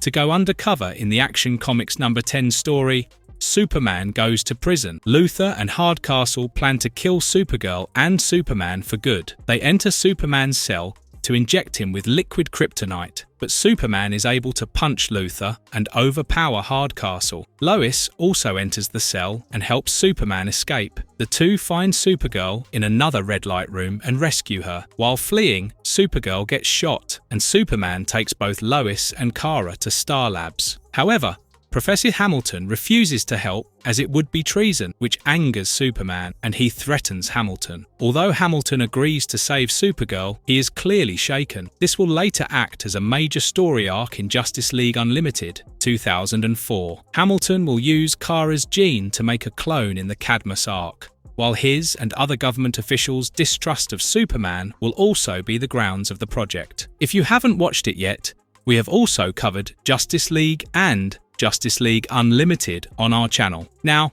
coming back to the last episode of Superman, it's time for the final face-off between Superman and Darkseid, as the former is too enraged to let the culprit go scot-free. Superman grabs the Mother Box from Star Labs and reaches Apocalypse. The Man of Steel has made a vendetta to settle as he first goes after Granny Goodness, and although she tries to incapacitate Superman, he manages to shock her through her own device. Superman then makes his way towards Darkseid's palace, and on his way, he beats the female Furies and Kalibak. Finally, Superman arrives in front of Darkseid and lands his first blow for Dan Turpin. Despite the lack of sun, Superman manages to serve quite a few punches on Darkseid, but the villain remains unfazed and gives back with equal fervour. For this sequence, Bruce Timm personally created the storyboard as he wanted to make a proper portrayal of how the two despised and wanted to kill each other. The fight ends when Darkseid uses his Omega beam rays,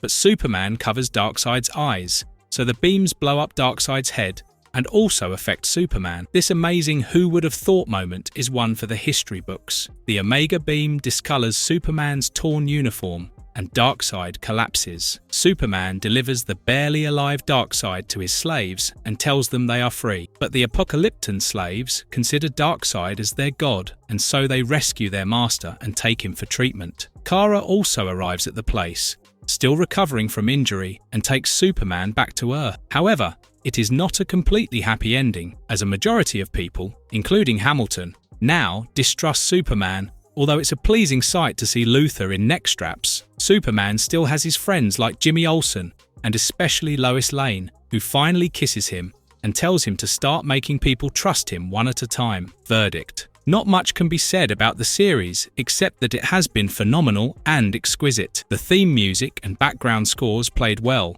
along with the clean animation of the series. What blew our minds was how the artists added so much depth and personality to the characters that became cult favourites for years to come. If we have any complaints, it is about the short run and a few uncooked episodes, all of which can be forgiven. So, what is your take on this series? Let us know in the comments. Don't forget to like the video and subscribe to Marvelous Cartoons if you want to enjoy more of this cartoon awesomeness.